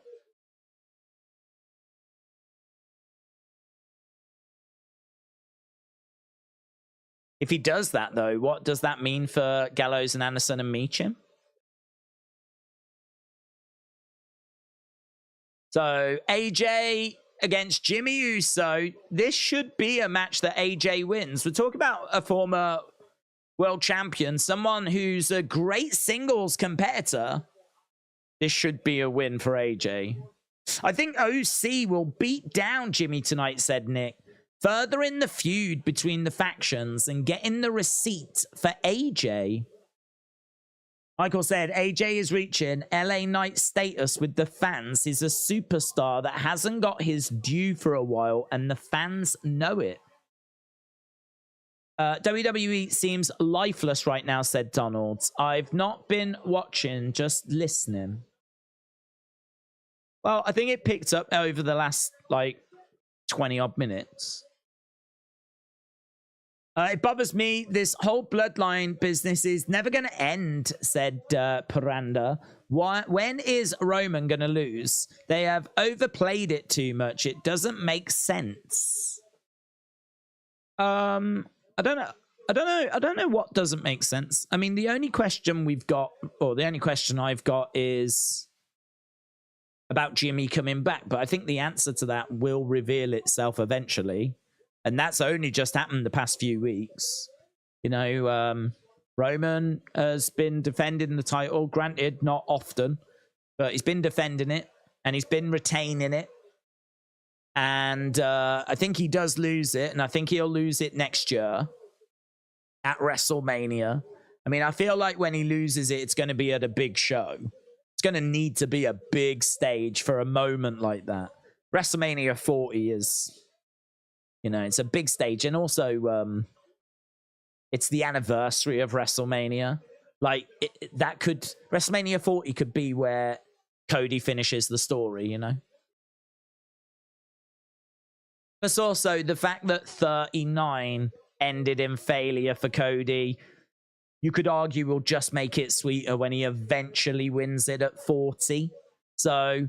He didn't get it at 40. We're just going to wait a little bit longer. No, he didn't get it at 39. We're just going to wait a bit longer. He'll get it at 40. I don't mind that. To be honest, I don't mind that. The one thing I do wish is that Roman defended it more. Like, him defending it at WrestleMania and then not again until SummerSlam. And now we don't even know when he's defending it again. Like, it's not enough. It's not enough. I can understand the frustration people have with Roman's title reign, and it's a shame because it's historic and it's been incredible. And I think big picture, it's been amazing. What a story. 3 years. It's, you know, it's not hard to fault, easy to fault, but there's not loads of faults. I think for me, it's just he's not defended it enough. But, yeah, I think it should be at least once a month. Once every 30 days is what I look for. But WWE have explained that by saying that Roman had negotiated himself a new contract whereby he didn't have to defend it that many times. So, kick out there by AJ. They're trying to build Jimmy and give him a title shot and book him as a legitimate heel for Jimmy versus Jay at Mania, said Donuts for days. Paranda said, how come it doesn't bother you that Roman keeps cheating to win? If he wasn't in the bloodline, he would have lost it a long time ago. Well, we don't know that that's true. We know that he's won because of outside interference, but we don't know that he would have lost if it wasn't for outside interference. There's been plenty of 2 counts that he could have kicked out at 3 on. I don't know that he would have lost. It doesn't bother me because I think that he's a heel. He's a bad guy. I think he's got to the top. He's got the title. And he doesn't want that title to go anywhere. Solo is here in the entranceway, watching on with Paul. So the reason why it doesn't bother me is because I actually respect the fact that he's got that belt and he is going to use everything at his disposal to keep that belt. He's going to do everything possible to keep that title. He wants to be at the top. And I respect that. I've got respect for that. Why would you not have respect for that? Why would you not have respect? Because he's cheating and he is getting away with it. WWE officials, right? If they had a problem If they had a big problem with Roman cheating and having outside interference, they could suspend Solo, Usos. They could fire them. Anyone gets involved in a Roman match, they get fired. WWE haven't done that because WWE love the drama, right? So WWE themselves don't mind the cheating. Otherwise, they would have suspended Usos, Solo, and all those people. But because it's drama and it creates talking points and it creates ratings, they don't mind it happening, right? So, obviously, we're dabbling a bit in kayfabe here. But so, from a kayfabe point of view, why should I mind it if WWE don't mind it? And also, I respect the fact that he's got that title and he wants to keep it. He does not want to lose it. He wants to do literally whatever it takes to keep that title. So rather than being angry at Roman, why aren't you angry at the baby faces for being so naive, for being so stupid to not do more to get that title? It's the baby faces' fault for not having an answer for the bloodline. It's their fault. They could go out and they could get 5, 6 superstars that will come and deal with the Usos and Solo, and they could have people that watch their back. There must be plenty of people that are, upset with the bloodline. There must be plenty of people that have had it with the bloodline, that are sick of the bloodline, right? Get them in your corner so that when the Usos and Solo come down and do what they always do, they can't do it because there's other superstars that take them out of the picture. That would then leave it to a one-on-one match between the two in the ring. And actually, if you're a babyface, have another person come down and when the ref's not looking, smack Roman in the head with the belt to give you a bit of an advantage, right? I ain't down on Roman. I'm down on the stupid baby faces that don't do enough to get the title from Roman. That's who I'm down on. Eric said Roman is going to tell Jimmy if he wants back, then go to Raw and fix Jay. 12 minutes to go. We are in Boston. We're in the TD Gardens. Go back to the old days. Cheating was illegal. Yeah, go back, even in the old days, there was outside interference, but, there was plenty of Mr. Fuji throwing salt in people's eyes and whatever. But, yeah, I mean, I think WWE, if they really wanted to clean this up, they could absolutely make it that if it's all recorded and it's being broadcast, right? So anyone interferes, the idea that there's only one ref and his eyes are the only eyes that have got the ability to say what's happened. In other sports, we've got VAR, we've got video assistants and video referees. Wrestling is so outdated. Wrestling is still using the one ref in the ring who can easily get distracted and doesn't see some of the stuff that goes down. But it's being broadcast. Other people could see. There'd be nothing stopping WWE using video assistants. There'd be nothing stopping Adam Pearce going, I saw exactly what happened. As a result, you're suspended, pending investigation, blah, blah, blah, blah, blah. If it happens again, you're fired. Nothing stopping that. But that's not what WWE want to do. I think in the kayfabe world, they don't mind it because it creates drama. It creates talking points. It creates, video views and whatever. So even WWE themselves don't mind it. AJ is getting up to his feet. Elbows coming in there by AJ. Down goes AJ. Travis said, who do you think out of Cody, who do you think will get the rematch against Roman? Well, I think Cody will. I think it'll be next year's WrestleMania. What else does Jimmy got other than the family? He's not, as we know, said Juan. Okay, we've got Jimmy in control at the moment against AJ. We've got 10 minutes left to go. Ellis Stubbs said, I personally would like to see Roman with some clean matches. The finishes to his matches do get repetitive. Someone always interferes, and I can predict the finish because I've seen it 20 other times. That's fair. It's fair to criticize it, saying that I'm bored of seeing it kind of a situation, you know? I don't mind that. From a creative point of view, it is repetitive. But again, from a creative point of view, why do the baby faces not have an answer for it? The one that I thought was clever was Clash at the Castle, because there was no Usos and there was no Sammy. And it really felt like it was just Drew against Roman. And then out of nowhere comes Solo, who we had not seen on the main roster before. He was down in NXT, and he came out of nowhere. I could understand Drew not preparing for Solo. I could understand that. You know, all the bases are covered. I've dealt with the Usos. I've dealt with Sammy. Heyman ain't going to be an issue.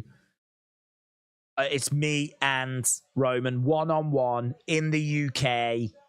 Got it. And then boom, here's Solo Sikoa. I thought that was clever, actually. That was outside interference I thought was done really well. What followed after with the singing I didn't need. Jimmy is down. Here is the thing, said they run out of ideas with faces. Adam Pearce in the other company, he became an afterthought once he won the title. Peter said YouTubers are getting videos taken down with copyrights from Endeavor. Are they? That's interesting. That's very interesting.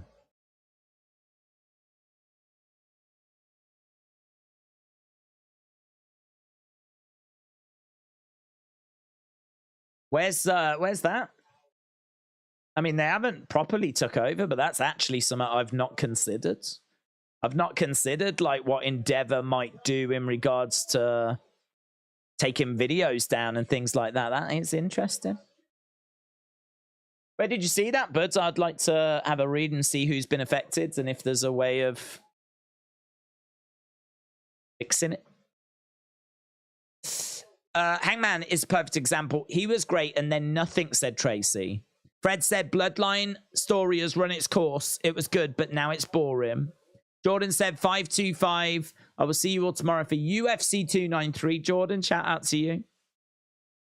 Legend Killer, shout out to you, my friends. Appreciate the kind words. As AJ charges over, picks up Jimmy. Jimmy lands on his feet, kick to the midsection. AJ goes down. Shot coming in there by Jimmy. Jimmy looking for the cover, and AJ gets a shoulder up. Jimmy needs his own title like Main Event Jay and Solo the Enforcer and Wise Man Paul. Who do you think will be John Cena's last opponent? It's hard to say because even on this run, I don't know that he's retiring from in-ring. I mean, I think if John retires, he'll say he's retired. So I wouldn't even know what year we're talking about. I wouldn't know what...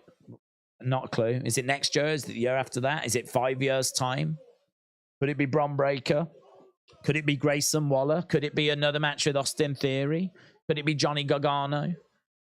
Could it be Cody Rhodes? I mean, I honestly don't know because I don't know when he's going to call it quits. I think he enjoys coming in and still being able to do that one more match. You know, if he was to announce his retirement, like... don't know. He wouldn't be able to. He could come in, but I don't know. I think he's enjoying the fact that he could still come in and have a match.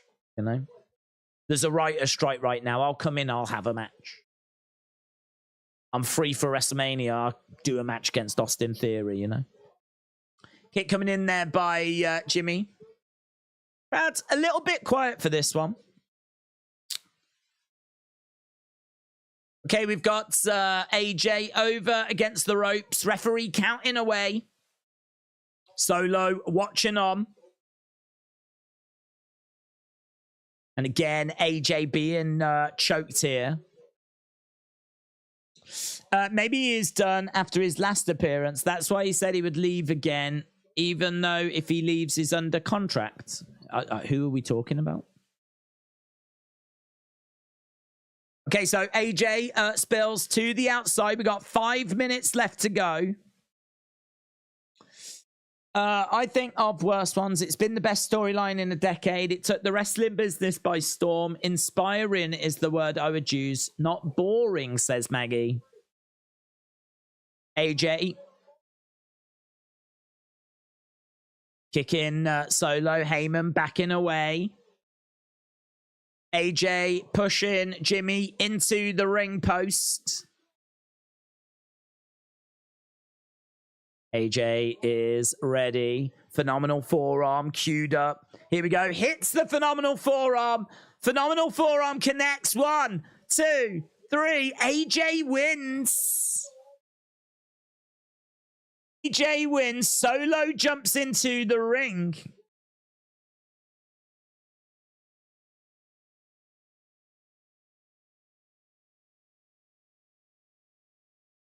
Damian Priest from behind. Why are they attacking AJ? Are we going to have like a Judgment Day, Bobby's group, an OC sort of situation? Damian throws AJ into the ring for Solo.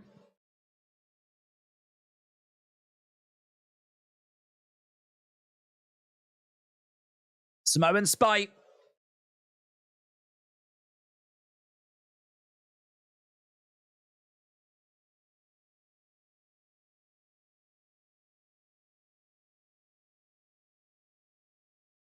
If battle lines are being drawn, then I think you want the bloodline on your sides.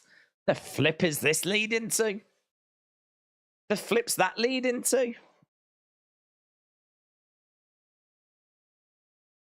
So Judgment Day come down, they attack AJ, they throw AJ in the ring. There's a big smile on Finn's face. Solo just stares at them. Those two teams have done business before. We know that Judgment Day and Bloodline have helped each other before, but yeah, bit strange. Bit strange. A lot of stopping and starting and standing in the main event. Just a lot of fluff. Said Alistair. Fluff everywhere you look. Fluff. Fluff, fluff. Piranda said it sucks. I was hoping Judgment Day would go after Bloodline. I don't think they can. I don't think there's enough members of Bloodline. I mean, certainly if you add JD into Judgment Day, you've got 4. If you include JD McDonough. Yeah, I think that they're looking at doing... I think Bobby and the Street Profits against Judgment Day looks like the direction we're going. This... And if we were building to Survivor Series, I would say that we could be looking at Bloodline and Judgment Day sort of combining forces to take on OC and Bobby and Street Profits. Like, it sort of feels like the battle lines are being drawn in that sort of direction. Sort of feels so. If it was like War Games that was coming up, then I'd be like, sort of feels like we're heading towards something like that. But it's not. We're still a long way from War Games, so.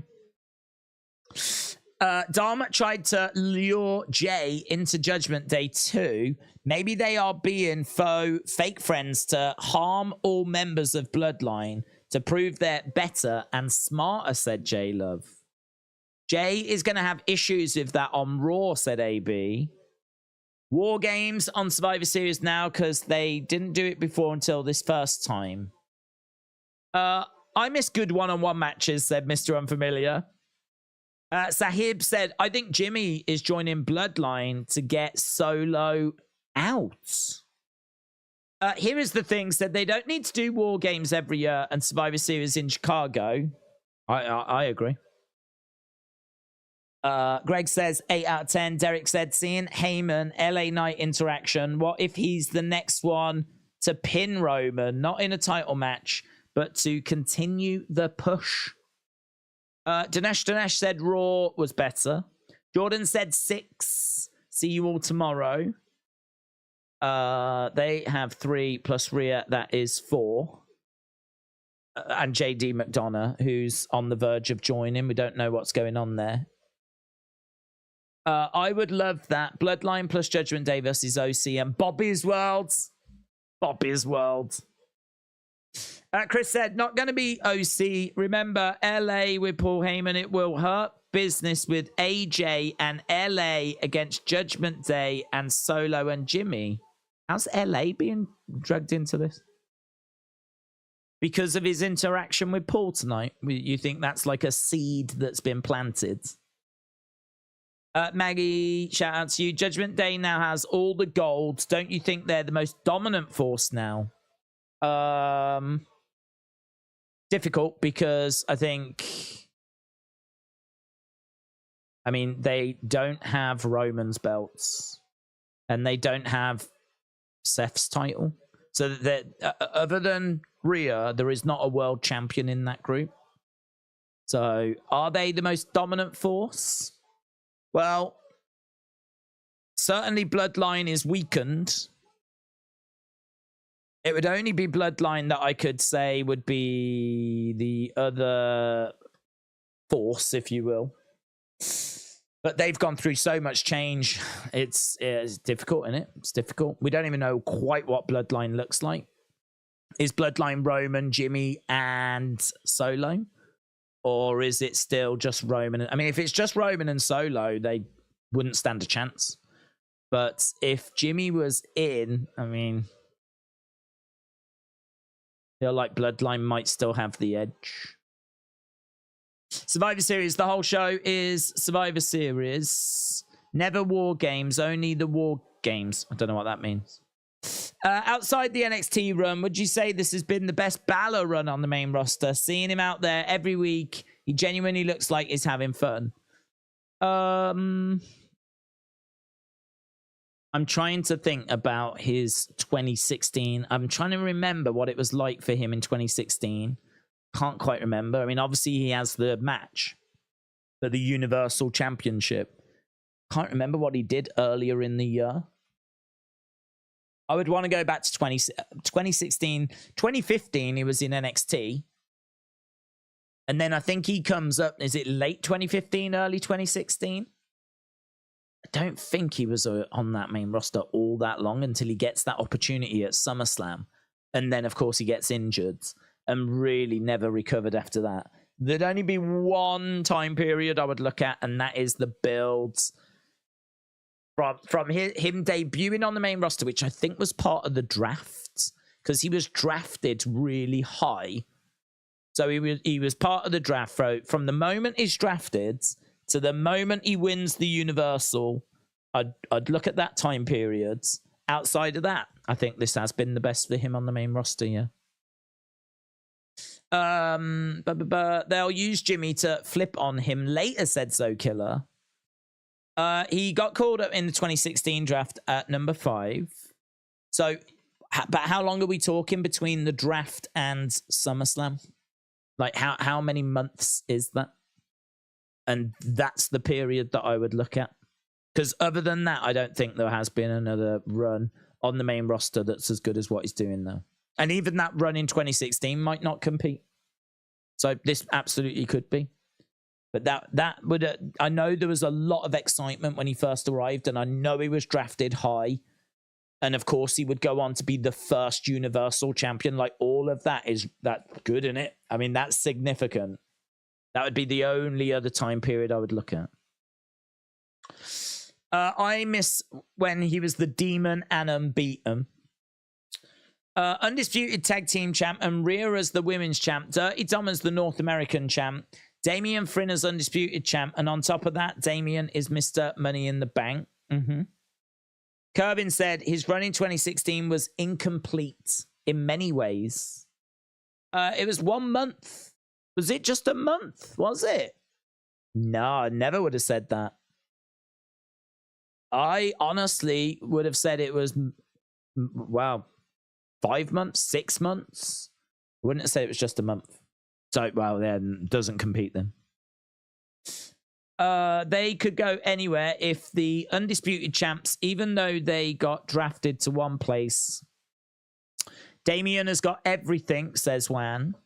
Will Solo turn on Roman soon? I don't think it'll be soon. I think he will turn on him eventually, but might be around like WrestleMania 40.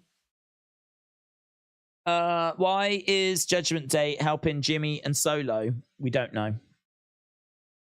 LA Knight wins the Royal Rumble and used Seth and beats him at WrestleMania Night 1 and Cody Roman Night 2, said Dinesh. Days, do you remember Kevin Owens won the title by Triple H interference? That was a week after Finn relinquished it. Kervin said lots of momentum after being injured, that's for sure. Right, I think we're kind of up to speed with everything. So, yeah, I thought tonight was so-so, to be honest. I think if it's a great show, I'll always say it's a great show. If it's an average show, I'll say it's an average show. I think this ends up being... I don't even know if it ends up being average, actually. I mean, SmackDown is the show. You know, SmackDown with Roman and Bloodline and, you know, we've had some tasty shows, man. I don't even know if I can call this average. For me, I think this has to settle as being below average. I think this, for whatever reason, just did not feel strong enough tonight. It felt like some stuff was missing here. Felt like some stuff was missing, you know. I don't know. There was no Roman, for example. So, you know, that moment where Roman comes to the ring and it feels like a significant moment at the start of the show, and then that leads to something later in the show. Like we didn't have that. There was no Roman on this show.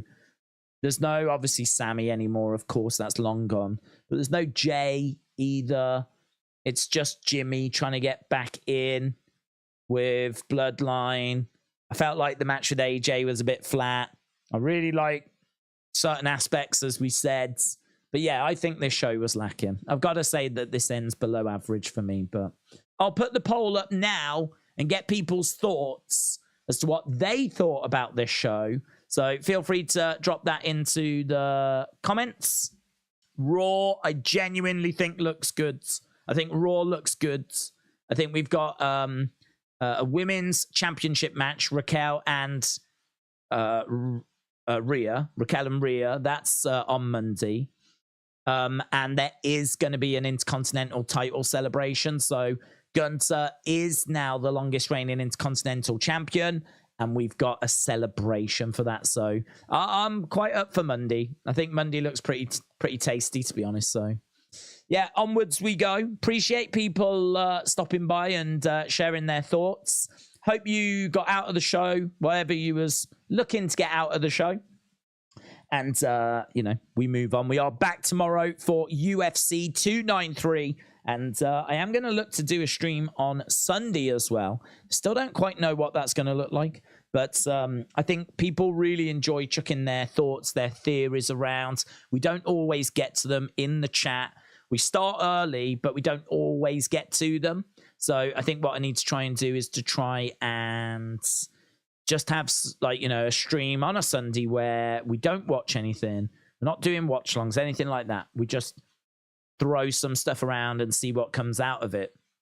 And so I think we will look to do that this Sunday. So don't know what time yet or anything. I need to get past UFC first. And but yeah, that's definitely in my thinking. So appreciate the support, guys. I hope you enjoyed the show, and as we said, got out of it whatever you could get out of it. We have got an answer. 1.3 thousand votes. Will Jimmy rejoin the Bloodline? Yes. 55%. No. 44%. And I gotta say, it's looking pretty good at the moment, in it, for Jimmy going in, even if it's just for a short time. Looking pretty good at the moment. Awesome, guys. Thanks for watching. I'll see you again next time. Bye for now.